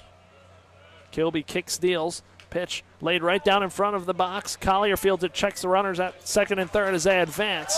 And Irby does the job, advancing both runners for East Carolina. Now with 1 out, 2 runners in scoring position for the Pirates. Now the FAU defense going to play the edge of the grass, play halfway, the FAU defense. Romano playing on the edge of the grass. LaRue playing back, as well as Martinez. Ward playing in as well. So corners in, middle back for FAU against the right-hander Walker Barron, the catcher, who's 0 for 2. Takes outside a 1-0 count. Lefty-righty matchup. Kilby could use a strikeout, has 47 of them this year. Kicks and deals a square. That one bunted fair, and then the out. So Kilby recovers. Suicide squeeze by Barron. Surprise bunt down. East Carolina leads 2-1. Some small ball as Bachman advances to third. And Barron retired, 1-3 put out. Good play by Kilby to salvage that, as that looked like it was in no man's land. 2-1 Pirates lead. Strike one on the 9-hole man. Pinch hitter, Matthew Lashley. Lashley played in the SFCBL. Cut on and missed for strike 2. So Lashley should be in the game at shortstop.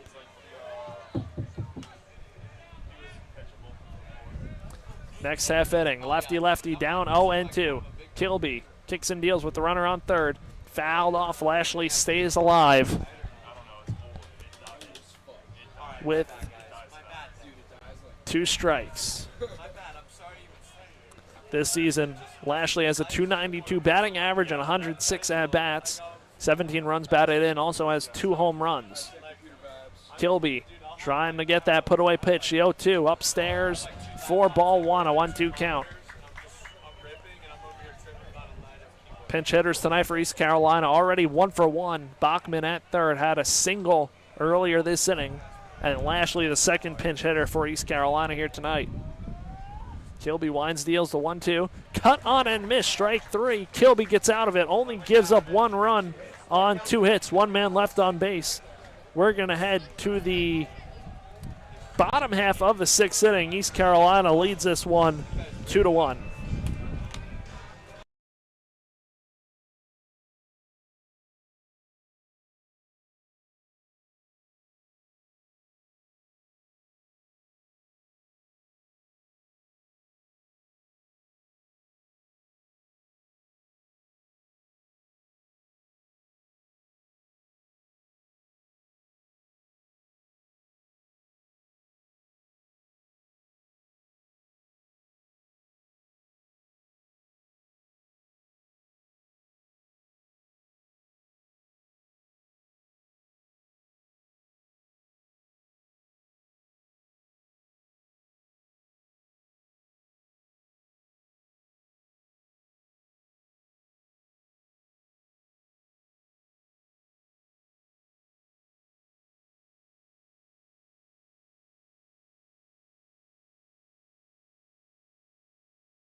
We are back here on FAU Owl Radio.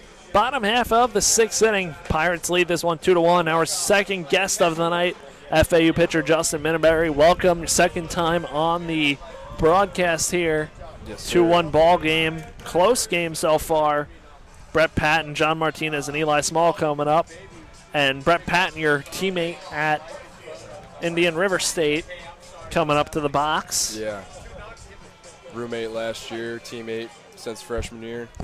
Towers on the mound, 100 pitches for him, so I think this is his last batter, lefty-lefty, at the feet of Patton, and that one actually clipped him on the top of the foot a leadoff hit by pitch for the Owls, down 2-1.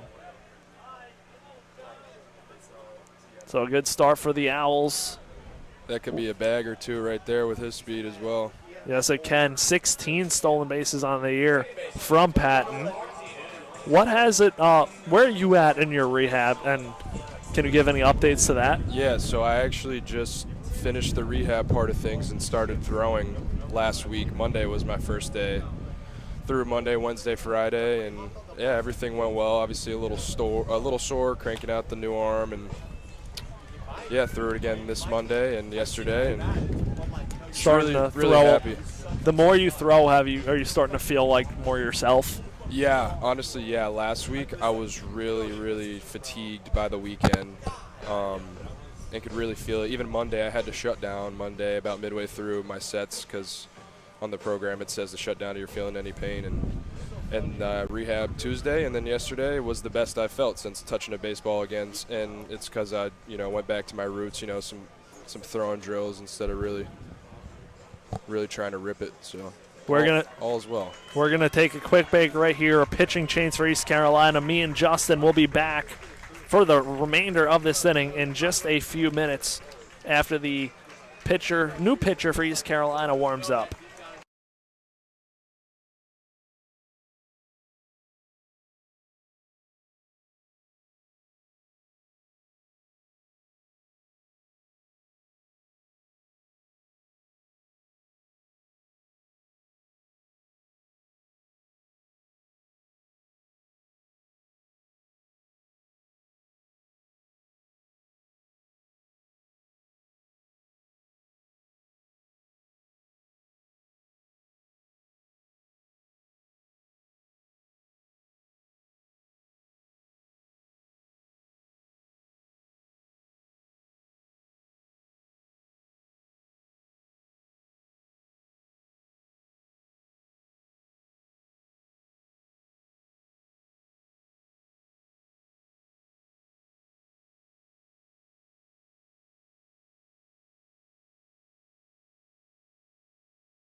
We are back here on FAU Owl Radio. New pitcher into the game for the Pirates is Gavin Marley, the right-hander, redshirt junior, transfer from Lenore Ryan into the game. This season has 29 1/3 innings pitched, a 3.68 earned run average, 34 strikeouts, 18 walks. So a big strikeout guy for the Pirates. And the runner on first, Brett Patton, with John Martinez in the box and nobody out. Martinez 0 for 2 today.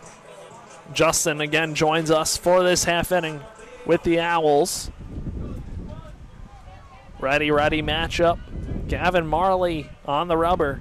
Third baseman Wallace on the grass looking for the bunt. Martinez hits that one foul over the right side, out of play. Brett Patton, 16 stolen bases. Very well could be off and running this at bat. What did you see from James Littman here tonight? 5 innings, his day done. I saw a really good performance out of him, especially hearing how things went at their place last year. It looked like he had a little fire lit under him tonight. It was good to see. Ran it up to 95, was chilling 3 to 4, nasty slider, really good stuff. Checked on Patton over at first. He could be going. See if they send him. Check on him again. He's going to be on his toes over there. See a lot of the speed from Patton last year, too, at Indian River. Yeah, they pretty much gave him the green light, so whenever he felt he had it, he would go. 0-1 count. Marley working from the stretch on Martinez. Checks on him for the third consecutive time. He's safe, dives back in. They're definitely expecting Patton to go, just a matter of if they can get him, and 16 stolen bases definitely like his odds. He looks ready to go over there, too. Already off and running the pitch. Line down to right field. That one sinking and caught. Patton looks like he's going to get doubled off. That one picked by Irby for the double play. Martinez hit it on a line. And some bad luck for the Owls as that one was lined right at the right fielder. Herring and Irby able to come up with the scoop. That's just a tough play. Really not much you can do about that one. Martinez hit it hard, all you could ask for, and Patton hung out to dry on the stolen base. Yeah, it looked like a hit and run. You hit it well backside, just stayed on the line a little too hard and long. So now with 2 outs, that brings up Eli Small, the designated hitter, 0 for 1. Singh walked, came around to score, and flew out his last at-bat. Takes strike 1 from Marley. An 0-1 count. Owls, 1 run on 3 hits. East Carolina, 2 runs on 7 hits. I know you haven't traveled with the team as Eli Small takes strike 2, but what has this second half run been like for you guys as a team? The vibes from practice to the locker room, all that stuff, with winning 5 consecutive series. Yeah, it's been much better. Definitely felt like a little bit of a panic in the beginning of the year, and guys were unhappy as they were comparing to last season, winning a bunch of games and having fun, and it just clicked. And ever since they've started winning a couple series, the vibes in the dugout have been great. At practice have been great. Been switching up the practices a little bit too, having more fun with it, playing some games and stuff, so it's been good. Eli Small struck out swinging to end the inning. No runs, no hits, no men left on base. We're going to head to the top half of the 7th inning. It was a quick inning. If Justin wants to come back, we will find out if he comes back for another half inning on FAU Owl Radio on YouTube.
We are back here on FAU Owl Radio. Justin joining us for another half inning here. Zach Kilby on the mound as the Owls trail 2-1.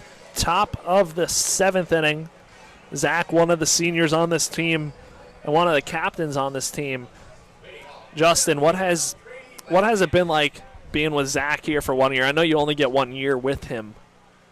Honestly, it reminds me a lot of myself, trying to be a leader. That's always what I try to be on every team I'm on. So having him as a voice since day one, it's been clear to see he's that guy for this team. He's a very good person, great teammate, great player. Grady Lenahan, the leadoff man, 3 for 3 today at the box. Lefty-righty matchup on a 1-1 count. Kilby winds and deals in the dirt for ball 2, a 2-1 count. Hopefully the pitching, the FAU bullpen can hold ECU right here, 2-1. Still 9 outs to work with offensively to get the bats moving. Kilby's 2-1, upstairs, ball 3, a 3-1 count on Lenahan, the center fielder. Real gritty player, too. He's been battling some bone spurs, possibly some other injuries through the course of this season, and he's back out on the mound for us right now in relief. I mean, you can't ask for any more. Fouled off down the first base line. 3-2 count on Lenahan, the leadoff man for East Carolina. Kilby, one of those guys for FAU who's given Coach McCormack a lot of work. 46 innings. Despite all the injuries, still has found himself out there a lot for the Owls. The 3-2 pitch to Lenahan. Hit right at Romano, who fields it, throws across a diamond in time for the out. Lenahan retired for the first time tonight. 5-3 put out. There's one gone in the 7th. Yeah, he's been on fire tonight. As you finish this season, this spring season with FAU baseball in your rehab? Do you have any goals that you want to see for yourself over the summer as you try and get back out on the mound eventually? Honestly, for me, not to sound like I'm tooting my own horn or anything, but I find myself getting into trouble when going a little too hard at it over the summer, and setting a few too many goals. Like before coming in to play here last summer, I was really trying to work and throw harder and come here and get a little banged up. So this summer my goal is kind of just to stay the course and stay healthy and don't go too crazy, stick to the program day by day. Jack Herring ahead 2-0 on Kilby. Takes outside ball 3. 3-0 count. Kilby trying to not give up a rare walk, only giving up 6 of them this season. Herring a switch hitter, so bats from the right side this time against the lefty Kilby. 3 balls, no strikes. Kilby wheels and deals. There it is. Right there for strike 1, a 3-1 count for the veteran left-hander for FAU. Kilby set on the rubber, working from down in the count. The pitch, line right up the middle for a base hit off the bat of Herring. His first hit of the game, on for the 3rd time today, also has 2 walks.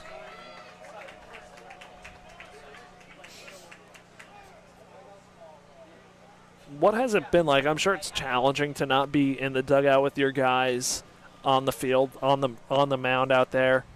But what has this season really taught you? Has there been a lot of challenges with the whole arm injury and not being able to travel with the guys and stuff like that? Yeah, I guess it's been there haven't really been too many challenges with it, more so it being a little uncomfortable at first, because I've never not been in the dugout with my boys, whether hurt or not. But honestly, I just ended up taking on the mindset, we're helping them in some way, and being up here every home game is helping the guys out, and we got the best seat in the house, so I'm just kind of embracing it. An 0-1 count on Braden Burris, the second baseman. Kilby kicks and deals. Pitch cut on and missed for strike 2. Burris swings over the fastball. Hitting .338 this year, 1 for 3. Singled his last time up. And the runner on first, Herring. 2 stolen bases on the season. Owls looking for the double play up the middle. Kilby fires away upstairs, ball 1, a 1-2 count. Seen a lot of good blocks from Collier throughout this season. What has he been like defensively? I'm not sure if you've gotten to work with him in the fall before you got hurt or anything like that, but how much has he really, him and TJ Gramercy, they've both been good this year, but how much have both of them really helped you guys as a pitching staff? Well, I mean, they're there to catch us every time we need a flat ground or a short box or a bullpen, so they're doing that for us at minimum, and that's an incredible amount of workload right there. And to back up where you're talking about Collier's blocks, I mean, he's really just playing with all the preparation that he's put in. Like, he's hitting the cold tub, lifting as hard as anyone on the team. He's got a solid routine that's set himself up for a lot of success this season, and it's shown. Definitely is. Leads the team in home runs. Had almost at least half of them all in a span of like a week too. Right? Yeah, it was like 2 one weekend and like 2 the prior. Kilby ahead, the chopper to Martinez. He feels that he's going to have to go to first. Gets the out there. Advancing to second is Herring on the 4-3. Put out, 2 outs. Runner in scoring position for East Carolina. A lot of work for those catchers like Ian Collier and TJ Gramercy throughout the season. And Kilby now looking for the 3rd out of the inning against the lefty, Davin Whitaker, who's in the box. Saw one of your friends, Matt Lashley, pinch hit for East Carolina last time up as Whitaker swings and misses. An 0-1 count on Kilby. Do you have a lot of fun playing against a lot of guys you know? Or is it sort of different? Do you put that aside for these games, like if you were out on the mound against them? No, I'd really enjoy it. I would really enjoy it for sure. It would fire me up because, I obviously used to play with them last year and the year before played with him and played well. So I'd want to showcase those talents some more, just with him not on my side. An 0-2 count on Whitaker. Kilby looking for the final out of this 7th inning. Owls trailing 2-1. Don't want to let East Carolina grab more than this 1-run lead. Kilby winds, deals the 0-2 outside. Ball 1 on Whitaker. 0 for 3 today. Ground out, fly out, fly out for Whitaker. Owls and Pirates locked into a battle. Kilby kick steals the 1-2. Cut on and missed. Strike 3. Second strikeout for Zach Kilby. That ends the inning. No runs, 1 hit. 1 man left on base. We head to the bottom half of the 7th inning stretch. I'm in Boca. Thank you, Justin, for your time on the broadcast this season. Thanks for and everything having me, you Chris. guys do. And thank you for being the GOAT, man. Best broadcaster we've got around. I try.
We are back on FAU Owl Radio after the 7th inning stretch. 2-1. East Carolina leads it.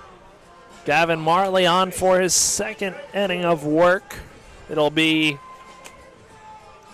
8-9-1 for FAU as they try to stage a rally down 2-1 against the right-hander Marley, who's put together a very solid season.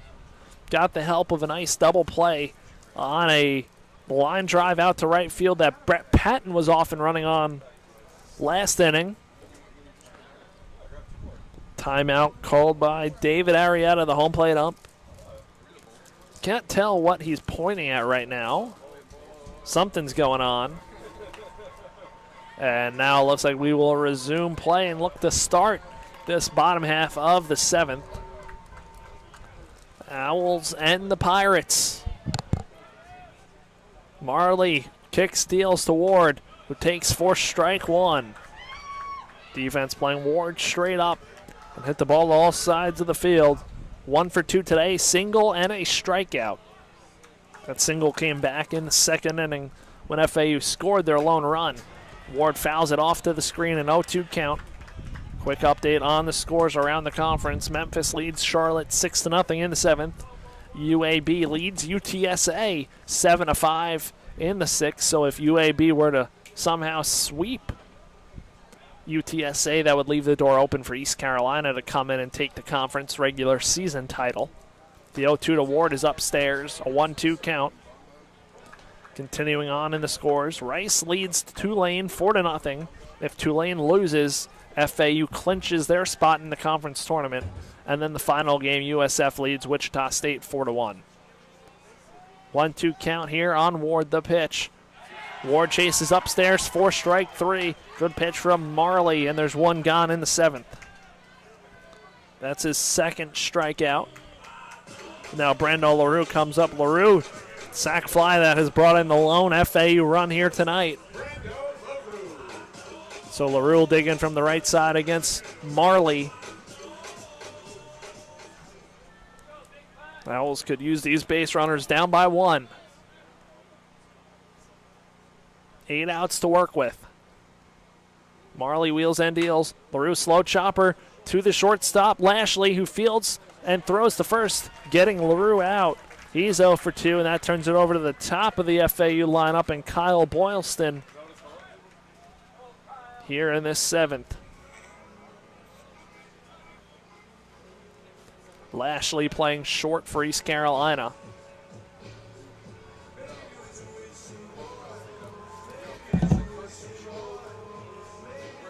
Now Kyle Boylston, the two-sport athlete at FAU, up to the plate.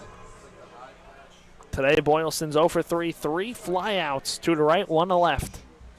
Looking to get on for the first time tonight with Nick Romano waiting on deck. Boylston takes first strike 1. Would love to get Nick Romano up with a runner on bases because Romano getting up from his left side certainly is more power side. Could make things interesting. The 0-1 from Marley to Boylston. Fouled off, out of play over our heads. Boylston down in the count, 0-2.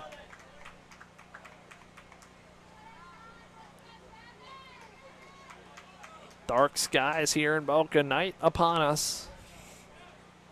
0-2, 2 outs in the 7th. Marley looking for the 3rd, the pitch. Boylston stays alive, fouls it off his front foot.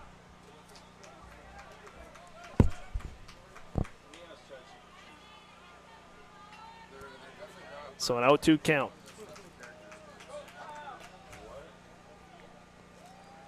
Marley has retired all the batters he's faced. He's faced 4 of them so far. This one his 5th. Got the help of a big line-out double play last inning. The 0-2 now to Boylston. Fastball taken just outside. Ball 1, a 1-2 count.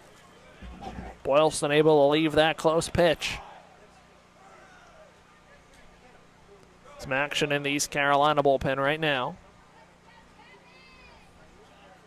Marley looking to end the 7th right here. Kicks, deals. Boylston takes a fastball right there, strike 3. Doesn't like that one. Looked to be a similar spot as the last one. And taps his helmet. The ABS challenge that college baseball doesn't have. So that's the 3rd out of the inning. We're going to head to the top half of the 8th inning. It's 2-1 East Carolina right here on FAU Owl Radio.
We are back on FAU Owl Radio.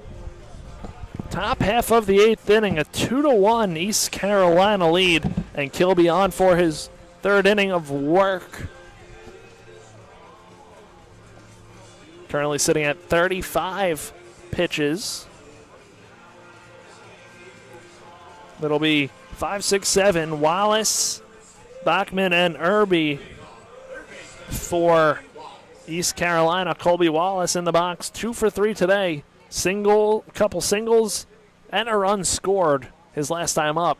Takes strike 1 on the breaking ball. 0-1 count on Wallace. Lefty-righty matchup. Kilby wheels and deals. Wallace goes fishing on that one, misses it. 0-2 count.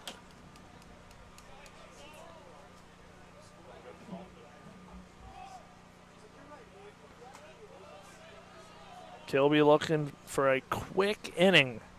Wheels deals the 0-2. Bounces up there. Collier still blocks it. Nice block. A 1-2 count.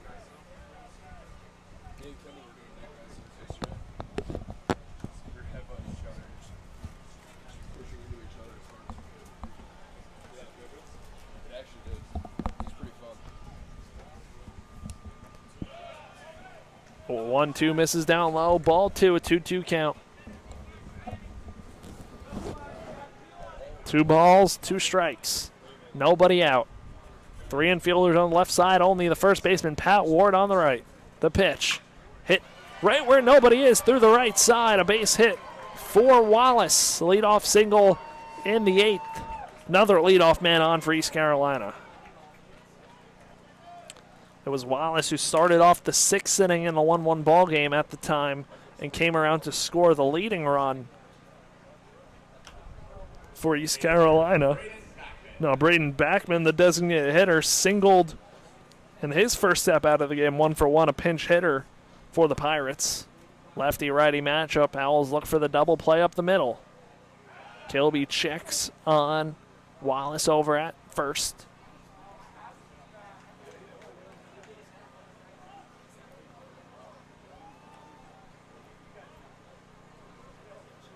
Lefty-righty matchup. East Carolina looking to add some insurance. Pitch. Strike 1. Good amount of the crowd has stayed here. Berm is packed. Sure, lots of family here on senior weekend and last weekend of the regular season for FAU baseball. Pitch from Kilby upstairs. Ball 1, a 1-1 count. Kilby would love to roll that double play.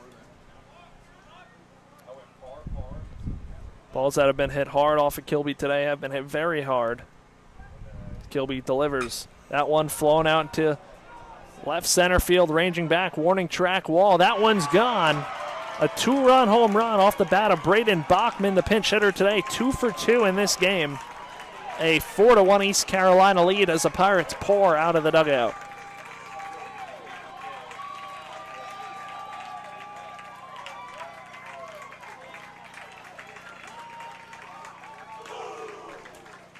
East Carolina now commanding a 3-run lead here in this 8th inning. Now Kilby is going to have to reset. Don't want to let this lead grow any larger for the Pirates. 4-1 ball game. East Carolina now 10 hits on the night to FAU's 3. Lefty-lefty matchup against Austin Irby, the first baseman, takes for ball 1. 0 for 2 today is Irby. That one into left center field gap. Cleared the wall by, looked like a good bit. Kilby delivers the 1-0. Down low, ball 2.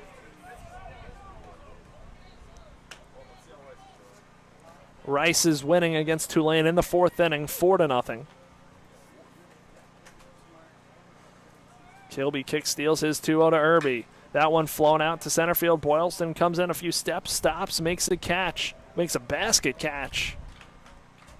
And that's the first out of the 8th inning. Well, we know regardless, FAU, before that 2-run home run, they're going to have to score to win this game. Only 1 run so far. Still very well within striking distance if they can get the bats going. Barron, the catcher, comes up to the plate. He's 0 for 2 with a suicide squeeze on the bunt. And takes strike 1 against Kilby. Defense playing Barron straight up. Kilby winds, deals the pitch. Down low, hops up there, and a 1-1 count. For FAU next half inning, it's 2-3-4, the heart of the lineup, just what you want. Kilby delivers. Pitch misses low, ball 2, a 2-1 count.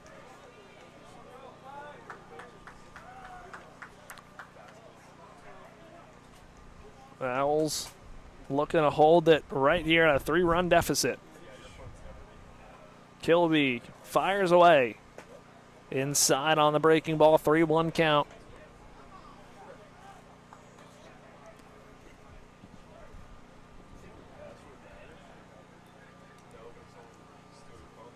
The Owls trying to get this going.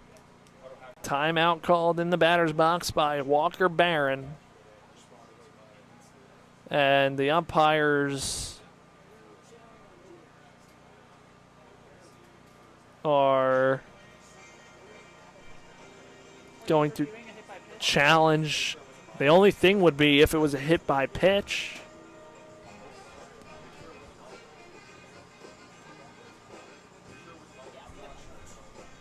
So they're challenging the hit by pitch.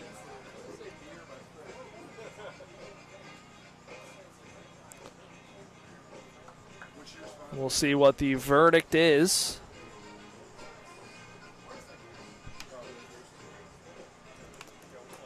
So we're going to take a quick break right here on FAU Owl Radio as we await the decision from the umpires after reviewing the potential hit by pitch.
We are back on FAU Owl Radio after the quick review. Finally, a quick review as we've had a lot of long, drawn-out reviews. No hit by pitch, so a 3-1 count on Walker Barron, who's a pitch away from getting on anyway. So hopefully Kilby doesn't lose him right here. Timeout called. Ian Collier calls time now. The catcher for FAU. He puts the mask on. He's good to go. Kilby and Barron in a 3-1 count. Kilby kicks and deals. Fastball strike 2, a 3-2 count on Barron. Now looking for that second out of the inning right here, the 3-2. Flown out to left center field. Boylston hustling in, and that one is going to fall in between LaRue and Boylston. Looks like Boylston pulled up. LaRue is flying towards that thing, and that's a single for Walker Barron, a one-out base hit for East Carolina. Lowest batting average allowed MLB starters since 1969,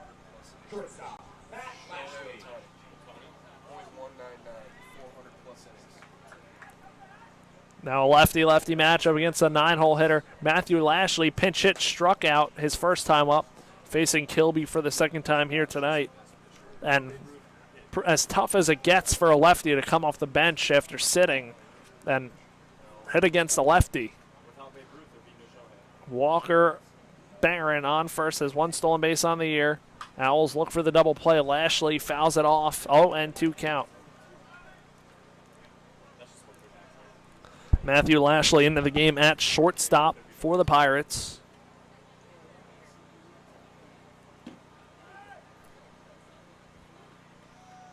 He'll look to extend this inning for East Carolina. Flown out into shallow left field. Coming on is LaRue to make the catch for the second out of the inning. Lashley retired. That turns it over, though, to the top of the lineup. And dangerous Grady Lanahan, who's 3 for 4 today.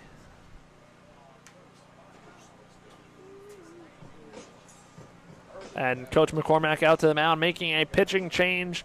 So Zach Kilby's day is done. The runner on first is his responsibility. We take a quick break right here on FAU Owl Radio.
We are back on FAU Owl Radio. New pitcher into the game, right-hander Braden Gilson, a 4.80 earned run average in 30 innings pitched. They'll be facing Grady Lanahan, the leadoff man, 3 for 4 today for the Pirates, and he has been hitting very well here tonight.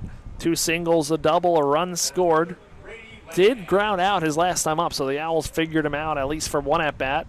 And Gilson looking to figure him out right here and end this top half of the 8th inning. 2 runs in, a runner on base on first. That is Walker Barron after the single. 2 outs. Gilson trying to get this one out and get it to the bottom half of the 8th. Owls will need runs. Gilson wheels and deals a low sidewinding right-hander. Down low for ball 2. Couple tough hitters here in Lanahan and Herring. Been hitting the ball very well today. Gilson kicks in, deals a 2-0 pitch. Finds the outside half of the zone for strike 1, a 2-1 count. Gilson produces a lot of ground balls. Just from that low arm slot that he has. The 2-1. Fouled off the left side. And a 2-2 count. Pitch away from getting out of the inning. Update on the Rice-Tulane game. 8-0 Rice leads in the 5th. Tulane loses. FAU clinches. 2-2. Slow chopper foul towards the East Carolina dugout.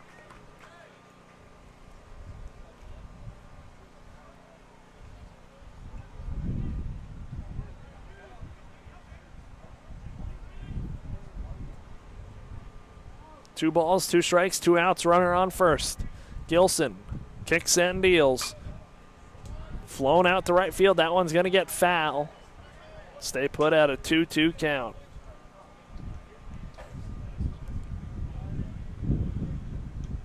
We have called a truce up here with the East Carolina crew that if Tulane loses this game, they can win the next 2. So FAU can get in, and then that would help East Carolina. So we called a truce up here in the booth. The 2-2 from Gilson, fouled off over the right side, out of play. Lanahan battling. So we'll do it again in a 2-2 count. Barron still leads off of first. The right-handed hitting Lenahan in the box. Gilson working from the stretch. The low sidewinding righty. Wheels and deals. Pitch served out into right field, moving back, and then coming in a few steps is Patton. Tracks it down for the third out of the inning, but not before 2 runs come across the score on the 2-run home run off the bat of Braden Bachman as we head to the bottom half of the 8th inning. Owls have work to do, down by 3.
We are back here, bottom half of the 8th inning. 2-3-4 in the FAU lineup against Gavin Marley, who has silenced the FAU bats. Owls today, though, only 1 run on 3 hits. That 1 run came in the 2nd inning. And Nick Romano digs in the box. Walk and a hit by pitch.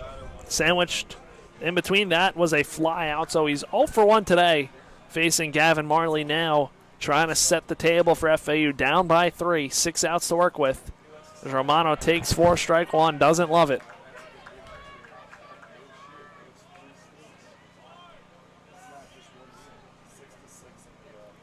Oh, 1 count. Red-handed pitcher Gavin Marley having a good relief appearance so far. Fouled off to the screen. An 0-2 count on Romano. Owls down to their final 6 outs, down by 3 runs. Trying to work a comeback against East Carolina.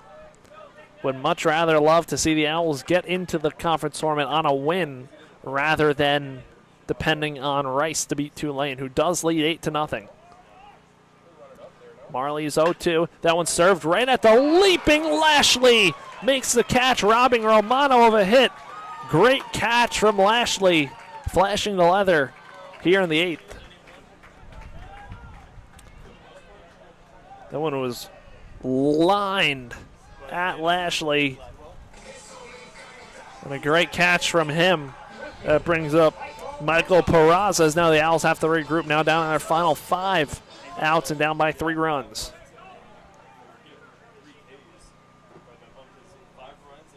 Marley pitch to Peraza, fouled off to the screen, and 0-1 count. Collier on deck. Got to get runners on for the heart of this FAU lineup. Love to get Peraza on for Collier on deck, the power threat. The 0-1 pitch. Peraza serves that one out to shallow left field, going towards the line. Fair ball drops in. Peraza hustles around first, a big turn, and he'll head back to first. That's a 1-out single for Michael Peraza, his 3rd hit of the ball game, all singles. Bringing up now Ian Collier, the catcher, 0 for 2. So isn't that baseball? Nick Romano lines one at Lashley, 100 miles an hour or so, and then blooper falls from Peraza. That explains baseball to a T. Now Collier in with a runner on first and 1 out. The pitch, breaking ball, strike 1 from Marley. Collier takes.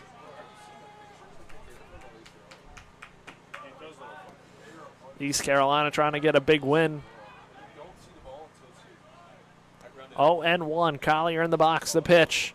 Collier cuts and foul tips it into the mitt of Walker Barron for strike 2.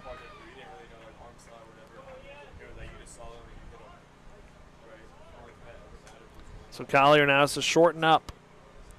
Trying to at least get a ball in play. Owls down by 3. The pitch from Marley off the hands of the bat. Fouled off. Out of play. Staying alive. We've seen some dramatics from FAU this year. They've fought their way back into some games. Trying to do the same here and capitalize, down by 3.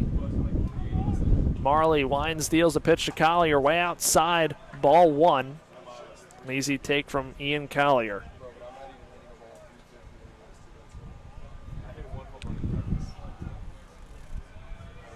One ball, 2 strike. Peraza still on first. He'll be station to station right now. The pitch, breaking ball outside and low, 2-2 count on Ian Collier. Brett Patton on deck.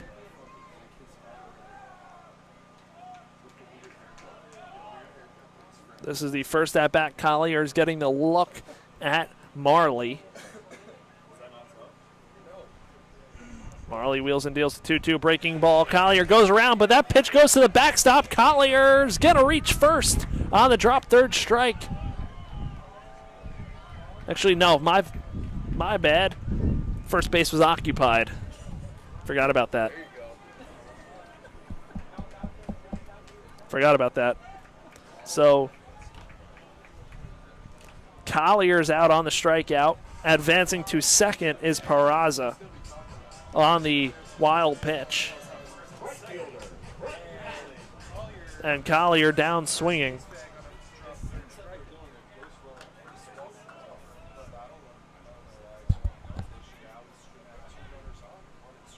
Marley wheels, deals a pitch to Brett Patton, fouled off to the screen, and 0-1 count.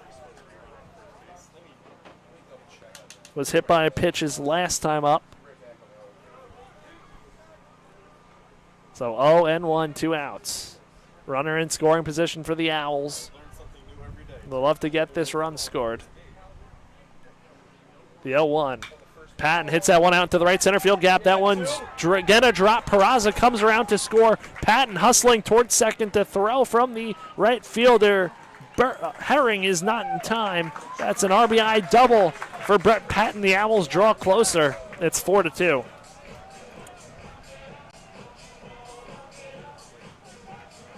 And that's big for the Owls, at least going forward into this, because now they only need 1 runner on to bring a tying run to the plate as opposed to 2. So Martinez now up to the plate, lined out to right, was into a double play. Runner in scoring position as the Owls try and get closer. Marley kicks and deals, a breaking ball hit up the middle. Marley lets it go past him, fielded around the bag, and bobbled by the second baseman, Burris. Martinez is going to reach on the error. And it's first and third for the Owls with 2 outs in the 8th, down by 2. So tying run at the plate. Eli Small, the designated hitter, coming up to the box. Don't see him yet, so it could be a pinch hitter. And it is a pinch hitter for the Owls. Xavier Maranta coming up to the plate. Xavier Maranta now did hit a big home run at USF a few weekends ago, and it was a 3-run home run. Maranta up to the box hitting .246 on the season, and the catcher Walker Barron will go out to talk to Gavin Marley as now East Carolina looks to get out of a jam. 4-2 ball game. Owls are making it interesting. Quick run through the out-of-town scoreboard again. Memphis over Charlotte right now, 9-3 in the 8th. Rice over Tulane right now, 9-0 in the 5th. Now we're going to get a mound visit for East Carolina, so we'll have a little more time. Wichita State trails USF 4-1, lost to USF 4-1, so that game is done. USF stays alive for the time being. And then the last game, the very important game for the top 4 seeds as far as that goes. UAB currently leads UTSA on the road 7-6 in the bottom of the 8th. UTSA down to their final 4 outs, and that game's crucial towards the top of the standings, as if UTSA loses and East Carolina wins, East Carolina's only out by 1 game in the top of the conference standings.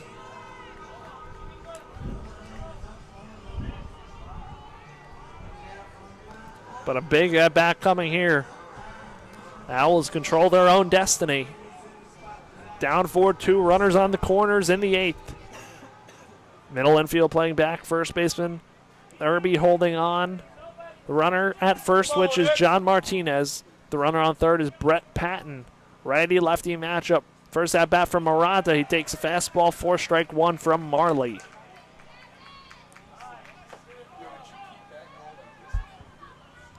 So 0-1. Maranta has a home run on the year, 7 runs batted in, and 65 at-bats. Marley wheels and deals. Maranta hits that one foul past the FAU dugout. Quick 0-2 count on the Owls pinch hitter. Time will be paused as the ball will be retrieved out in right field.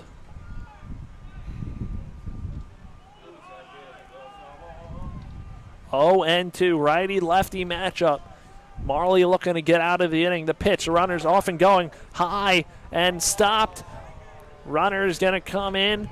Caught in the run down, Martinez. The run comes across the score before the runner is tagged out. So FAU taking a run right there. A very smart play by John Martinez. And that makes it a 4-3 ball game here in Boca Raton as we head to the 9th inning. 4-3 ECU leads.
We are back on FAU Owl Radio, top half of the 9th inning.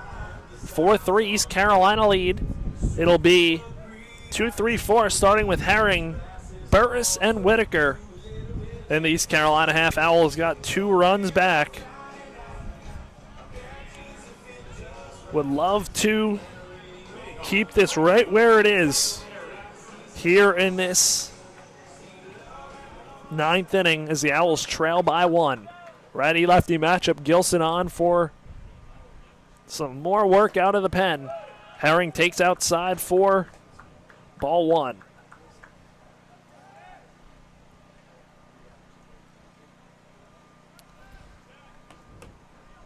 Righty-lefty matchup. The pitch fouled off to the left side. Out past the East Carolina dugout.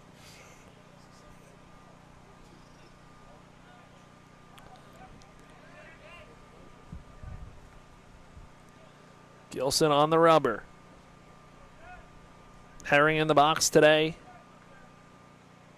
1 for 2. Takes for strike 2. A 1-2 count. Couple walks and a single his last time up. That single came in the 7th. Gilson wheels and deals. That one just misses a 2-2 count.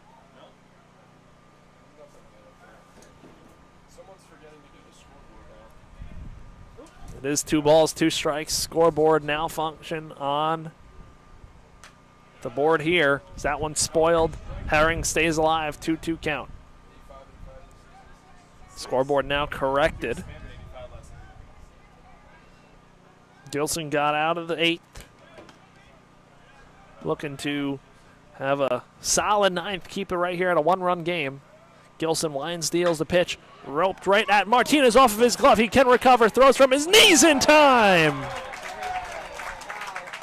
John Martinez sticks with it, gets the out.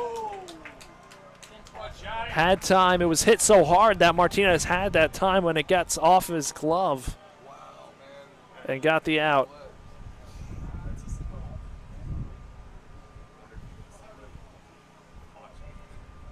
So with 1 out, now that brings up the second baseman, Burris. Burris 1 for 4 today, singled in the 5th, reached on a fielder's choice in the 1st, and has 2 groundouts in the 3rd and the 7th.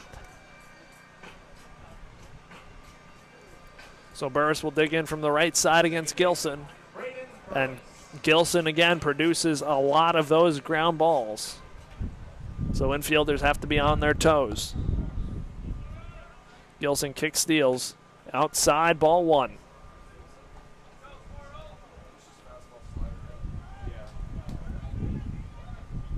One and 0 count on the 3-hole man, Braden Burris.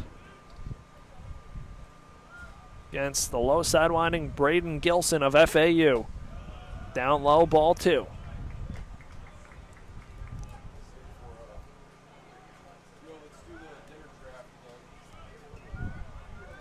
So a 2-0 count.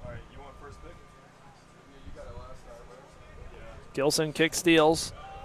Misses down low again. Fastball, 3-0 count.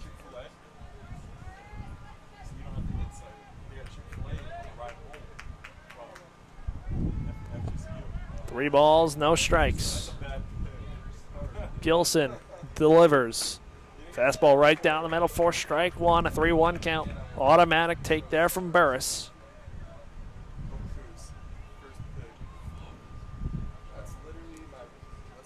Gilson on the rubber, comes set. Wheels and deals. Burris squares, pulls back, but that one's a strike anyway. 3-2 count. Nick and Justin beside me are doing a dinner draft, making me pretty hungry for some food after this game. 3 balls, 2 strikes. Gilson versus Burris, the pitch. Fouled off, Burris stays alive. Gonna give another quick little update on the scores. Bottom 9th inning over at UTSA. They're down by 1. Hasn't started yet. 9-4 Memphis over Charlotte and 12-0 Rice over Tulane. Gilson's pitch misses way outside. Ball 4, 1-out walk from Burris, and he's on for the Pirates. Now Coach McCormack going to pull Braden Gilson out of this game. So we're going to take a quick break right here on Owl Radio. Pitching change for the Owls on the other side.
We are back on FAU Owl Radio. New pitcher into the game is freshman right-hander Garrett Grant. Grant this season started out as the Sunday starter for the Owls, has since moved to the bullpen and has been good at there, has 2 saves on the season, and he'll be in with the runner on first. That's Burris with 1 out, and Davin Whitaker will be heading up to the plate, the left-handed swinging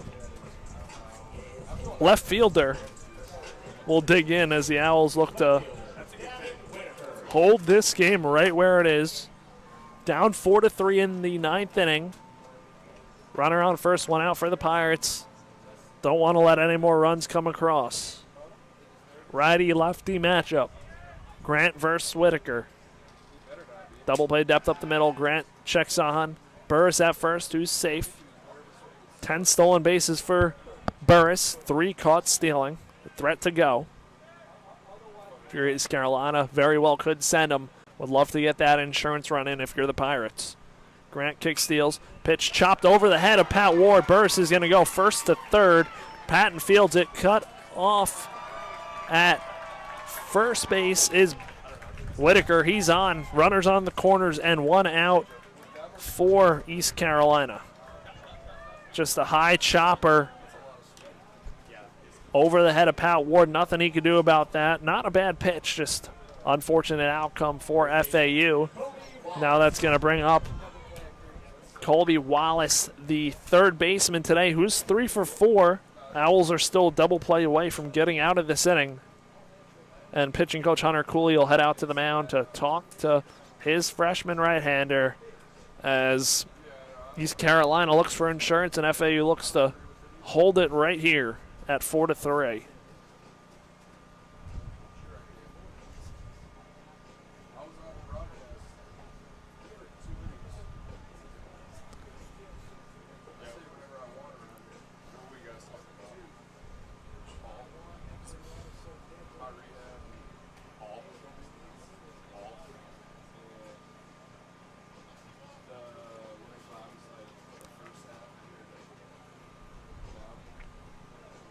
Mound visit wrapped up from pitching coach Hunter Cooley. And now Wallace will dig into the box. First and third, 1 out. 4-3 ball game, righty-righty matchup. Grant looking to hold it right here. Double play depth up the middle for LaRue and Martinez. Grant checks on the runner at first.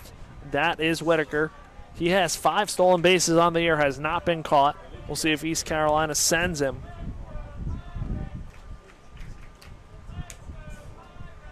The thing that the Owls have to stay away from is letting more than 1 run come across this half inning. Pitch down low for ball 1 by Grant. 1-0 count. Let's go, Garrett! Let's go, Garrett!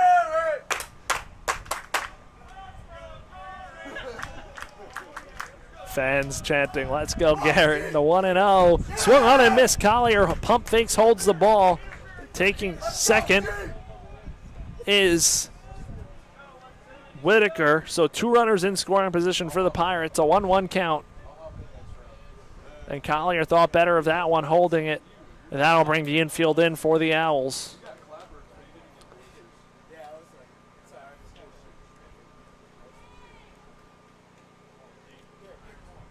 1-1 count, 1 out. Second and third. Burris on third. Whitaker on second. Grant on the mound. Would love a strikeout. Grant has 45 of them in 52 innings pitched. Garrett Grant kicks in, deals. Fastball outside for ball 2, a 2-1 count. Big spot for the Owls freshman. Starter turned reliever throughout the course of this year. Whole infield drawn in for FAU. Romano even with the bag at third. Now will step in when Grant sets. He deals. Breaking ball misses inside. Ball 3. If Grant loses Wallace here, that'll load the bases, and that'll put the force at every base. So wouldn't be the worst thing in the world if that were to happen. Timeout called, and they do give the intentional walk to Wallace to load the bases, force everywhere.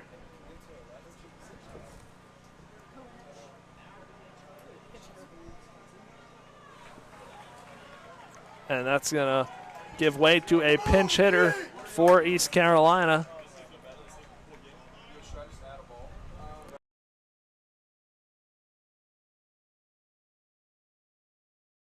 Michael Kalinich pinch hitting for East Carolina. The sophomore catcher hits from the left side against Grant. Corners even with the bag, middle back. Righty-lefty matchup. Grant deals, cut on and missed for strike one.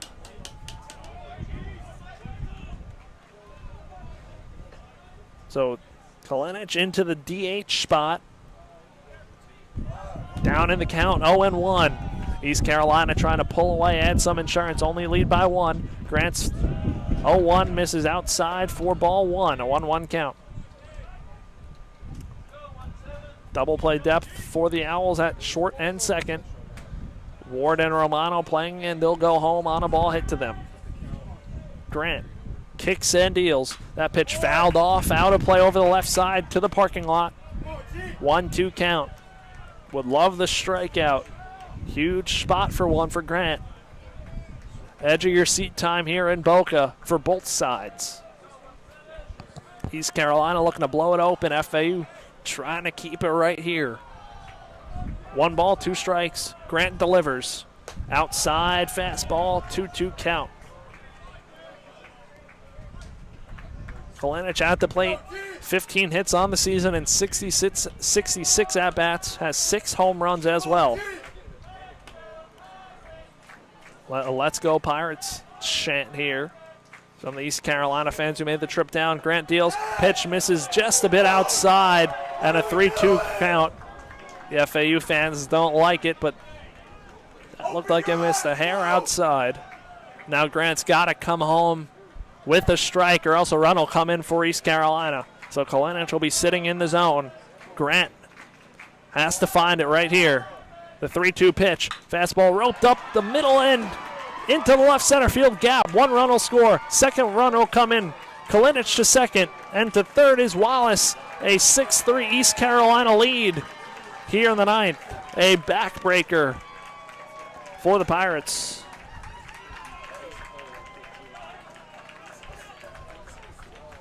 FAU, who got 2 runs back last half inning, just gave up 2 there, and it's runners on second and third still with 1 out for East Carolina. That's the 13th hit of the ball game for the Pirates.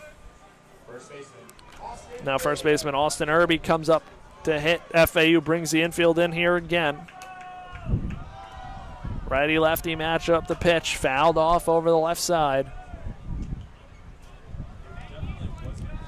Irby today 0 for 3.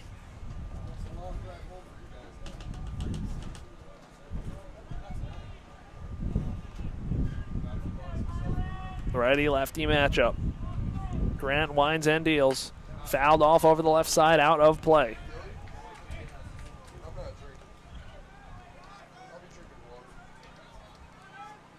So an 0-2 count.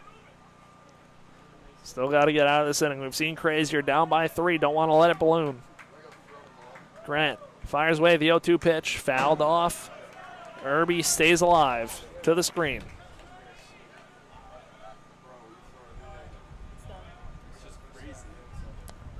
Score has gone final. UAB beat UTSA 7-6, so East Carolina still has life for the 1 seed and the regular season championship. Good take from Irby on the breaking ball.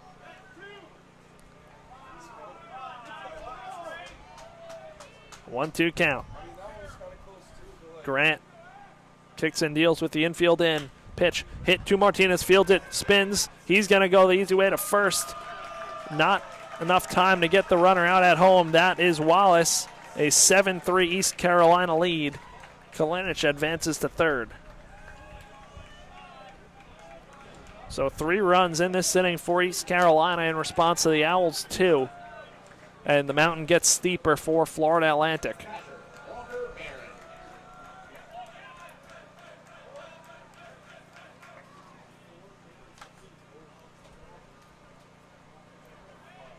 Grant fires away. Down low on Walker Barron, the catcher, for ball one. Barron today 1-for-3.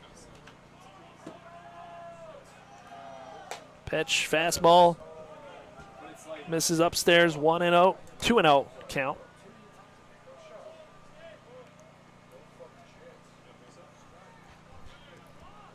Grant's got to hold it at 4. He kicks and deals. That one sorted, and Coach McCormack comes running out of the dugout. It looked like a fair ball.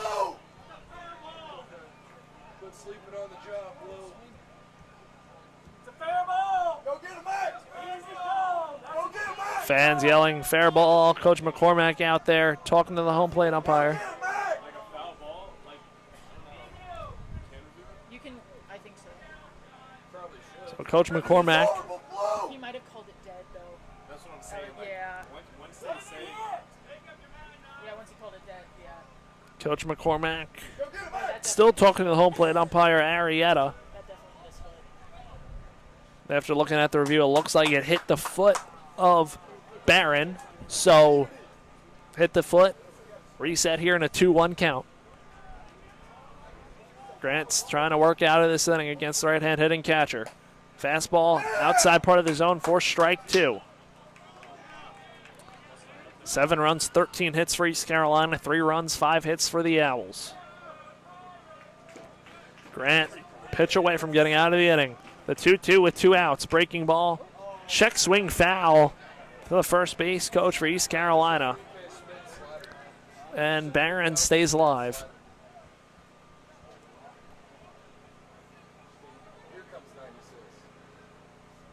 Let's go, G! Yeah. Come on!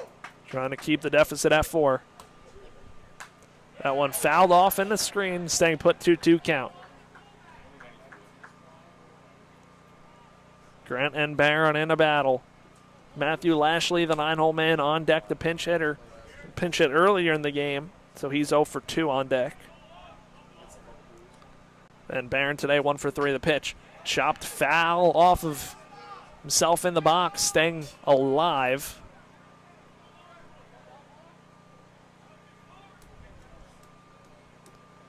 And 2 balls, 2 strikes, 2 outs. Runner on third is Kalinich. Kalinich, the big blow off the bat. A 2-run double. A pinch hit 2-run double. Grant misses down low for ball 3, in danger of losing Barron. 3-2, 2 outs. Payoff pitch on the way. From Grant. Fouled off again. Barron stays alive, making Grant work.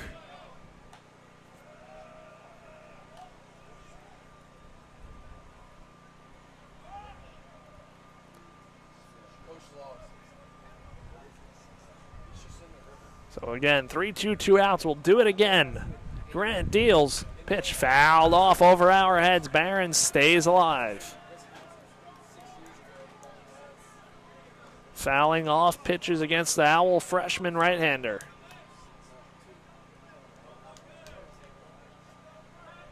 Still a game to work with for the Owls.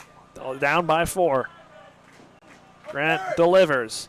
Hits Barron on the back. And that's a 2-out hit by pitch. Runners on the corners now for East Carolina, bringing up Matthew Lashley for his 3rd at-bat of the game.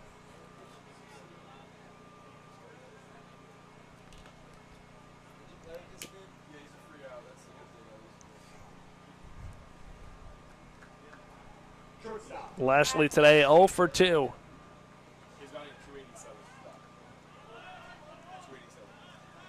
Righty-lefty matchup. Grant still looking to get out of the inning. Winds and deals. Sword. An 0-1 count.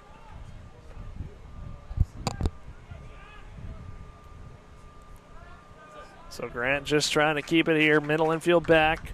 Ward holding on the run at first. Romano playing on the edge of the grass at third. cut on and miss for strike 2 on Matt Lashley. Said Jason Lashley. Jason, his brother, plays over at Lynn University.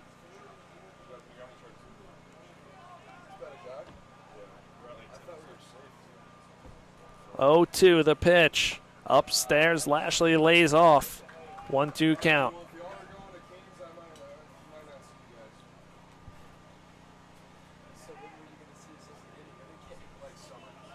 One ball, 2 strikes. Pitch. Fouled off. Lashley again staying alive over the left side berm. Out of play.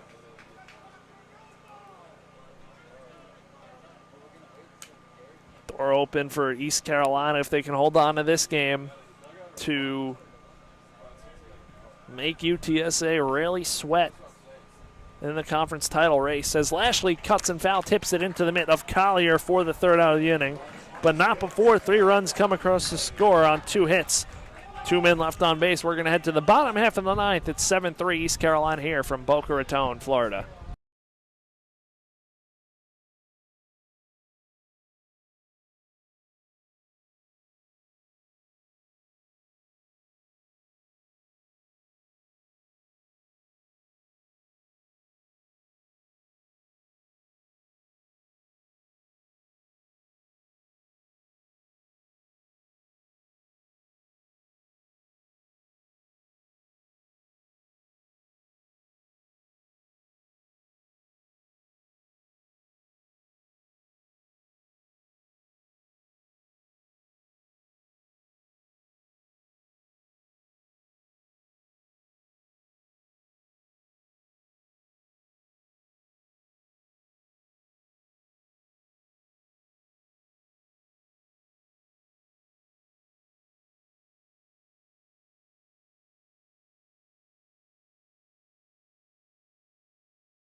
We are back here on FAU Hour Radio. Bottom half of the 9th inning. Owls trail 7-3, and it is 7-8-9 in the Owls order against the new right-hander Joseph Webb for East Carolina.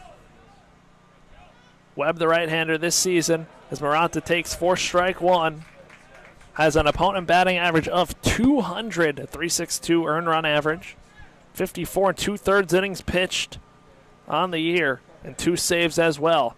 Second pitch to Maranta misses outside for ball 1. Owls need base runners and need a lot of them. Down by 4. East Carolina got 3 runs last half inning in response to the 2 runs from FAU that made it a 1-run game. And that one bounces up there. Ball 2 on Maranta.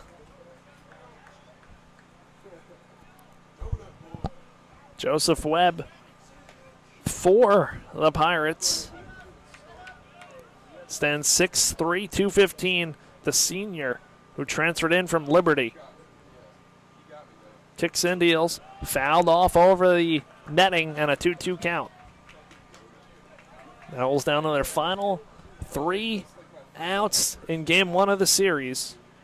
Rice does lead Tulane 12-0, so the Owls, barring a crazy comeback, are going to be in the conference tournament. As Maranta pops it one up over the left side, ranging towards foul territory, calling it as Wallace in foul territory to make the catch for the first out of the 9th inning.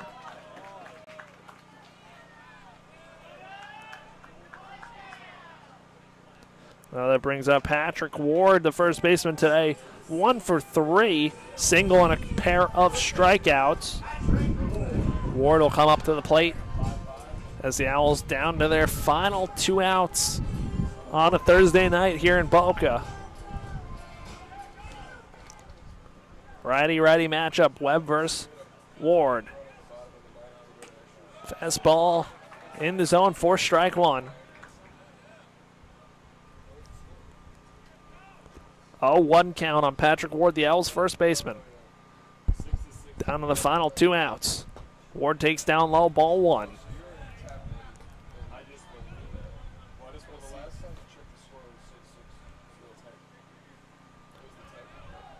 1-1. Webb, 71 strikeouts on the year, kicks and deals. Ward rips that one foul down the third baseline. Now on a 1-2 count. 71 strikeouts to 23 walks for Joseph Webb.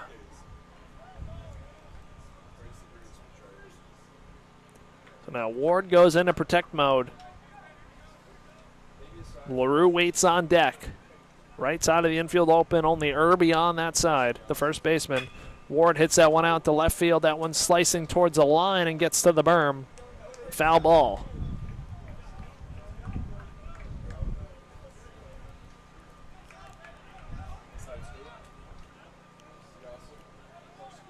For FAU, assuming they clinch, the goal will be a top 4 seed in this conference tournament, because if you're the 5 through the 8 seed, you have to play to get into the bracket. That one spiked by Webb, a 2-2 count. So 5 through 8 play on the first day of the tournament, and if you win, you play yourself into the bracket. If you lose, you're done. But if you win that first game, then you work yourself into the 2-game elimination bracket, which gives you at least 2 more games. So don't want to be in that, want to get into that top 4 to avoid the extra game. Ward takes down low, ball 3. Some fireworks going off. Some Sandlot vibes. Turn off the lights and play under the fireworks.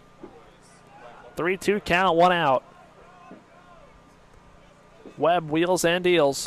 Fastball ripped on the left side, diving by Lashley off of his glove. That's going to be a single for Pat Ward. He's on with 1 out for the Owls in the 9th. Take that for the Owls. Pass the baton, get on base. That's what you got to do. Now Brando LaRue, who's over 2, will come up. Weird thing with Webb is he also gives up a lot of hits, but has an opponent batting average of 200, has given up now 41 hits on the year. So righty-righty matchup after the Ward base hit with 1 out in the 9th. Webb delivers. LaRue takes fastball, strike 1, and 0-1 count. That was the Owls' 6th hit of the ball game to the East Carolina 13 hits. Webb has a staggered stance on the mound, left foot all the way towards third base. LaRue lays off a 1-1 count. Some action in the East Carolina bullpen just in case. Misses down low for ball 2. And just of right now, FAU has clinched their spot in the conference tournament. Rice has beaten Tulane 12-0. So the Owls will be going to the AAC tournament in Clearwater. Now a 3-1 count on LaRue. We clinched with a loss. 3-1. LaRue trying to get on base, and then the tying run would come to the on-deck circle. Webb's pitch misses for ball 4, first and second, 1 out. And now that brings up Kyle Boylston. If Boylston reaches, the tying run comes to the plate. Nick Romano on deck.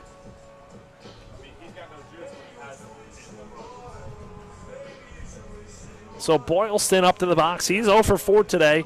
3 flyouts, a strikeout looking his last time up. Again, the Owls have clinched their spot in the conference tournament. So they will be in Clearwater, just a matter of what seed it will be.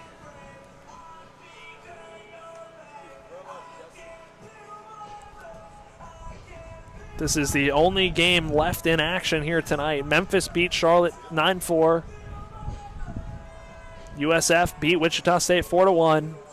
And UAB beat UTSA 7-6, keeping the door open for East Carolina. Yeah, we were I believe the second game to start. I believe the first was Memphis and Charlotte, and then we started, but we're the last game to end, so that's how it works. And it looks like we're going to possibly get a pitching change right here for East Carolina, so that'll delay this one ending a little longer. Number 10. So we're going to take a quick break right here on FAU Owl Radio. Pitching change for the Pirates.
We are back on FAU Owl Radio. New pitcher in the game is third baseman Colby Wallace. He's into the game. 2 innings pitched this year, 2 hits allowed, 1 strikeout. The defensive changes for ECU have Burris, the second baseman, over to third. Lashley stays at short. And coming into play, second base now for East Carolina is Carlos Hacombe. Oh, Carlos Hockamay. Wait.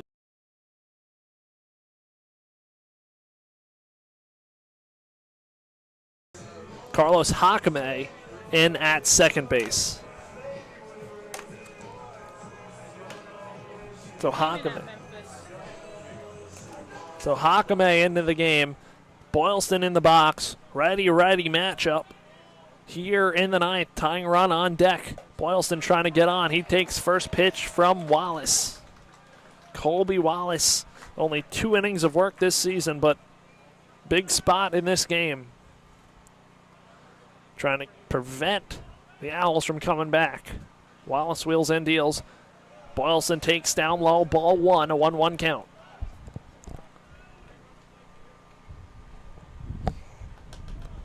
One ball, 1 strike, 1 out. Ward on second, LaRue on first. Boylston at the dish. He's 0 for 4. Takes, almost went around, but lays off a 2-1 count.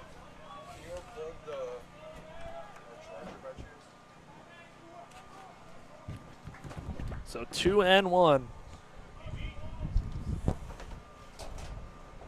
The pitch from Wallace. Fastball finds his own, strike two, evening up this count, 2 apiece. Boylston, big at bat in this game. First at bat for Wallace on the mound here tonight. 2-2, 1 out. Wallace's pitch hit up the middle. That one's going to sneak through for a base hit. Stopping right there at third is Patrick Warden. The Owls have loaded the bases here in the ninth. Tying run to the plate in Nick Romano. How big do those East Carolina insurance runs look now? It was 4-3 entering the ninth. Now a 7-3 lead. Nick Romano has 3 home runs. Nick Romano has 5 home runs on the season. Don't want to sell out on the home run, though. Home run would tie the game for the Owls. Just got to keep the line moving. Down 7-3, tying run at the plate in the ninth. Wallace's first pitch breaking ball on Romano is a strike. Owls making things interesting. Colby Wallace, the starting third baseman now in the game, pitching. Wallace winds and deals. Down low, ball 1. A 1-1 count on Romano, who's 0 for 2 today. Walking a hit by pitch as well. Lined out, was robbed of a hit in the 8th. The diving play by the shortstop, Jason Lashley. Matt Lashley, I keep saying Jason. Broadcasted a lot of games for Jason Lashley over the summer.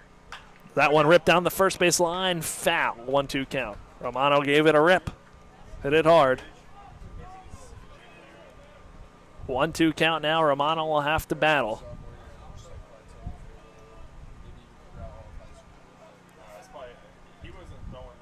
Owls down on their final 2 outs, but they do have the tying run at the plate.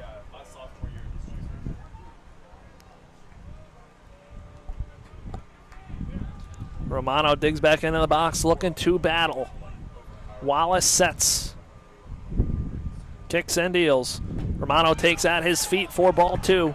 2-2 count.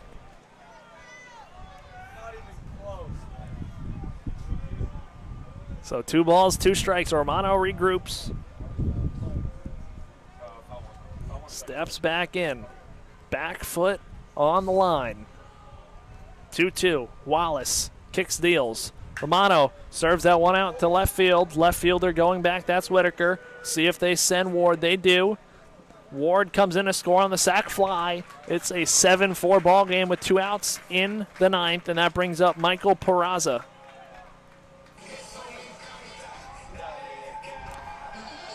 Boylston stays at first. LaRue stays at second. Now Michael Peraza comes up, singled and scored his last time up, has 3 hits today, 3 for 4 day. So Peraza now looking to keep the line moving for the Owls. Wallace steals, first pitch breaking ball, gets away from the catcher Barron for ball 1. If Peraza does get on, Collier waits on deck. Speed on the bases for FAU in LaRue and Boylston. Wallace down 1-0. Chopper hit off the first base bag and over the first baseman Irby's head. That's going to send LaRue home and bring the leading run to the plate. Nice. That's baseball off the bag, popped way over the head of Irby. Kept the Owls alive. That was a ground out that was going to end the game. So LaRue in the score, Boylston to third. It's a 7-5 ball game.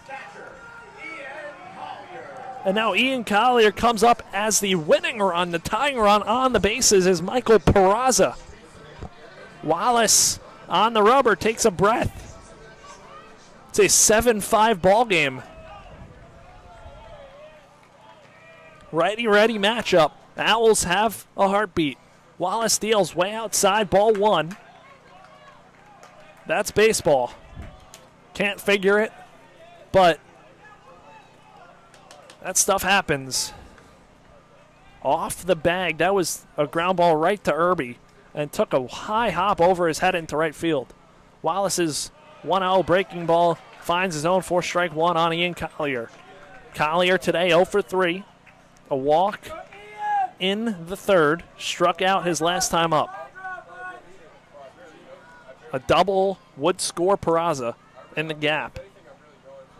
The pitch. That one hit up the middle. That one misses the second base bag and taken to second by Jacome for the out.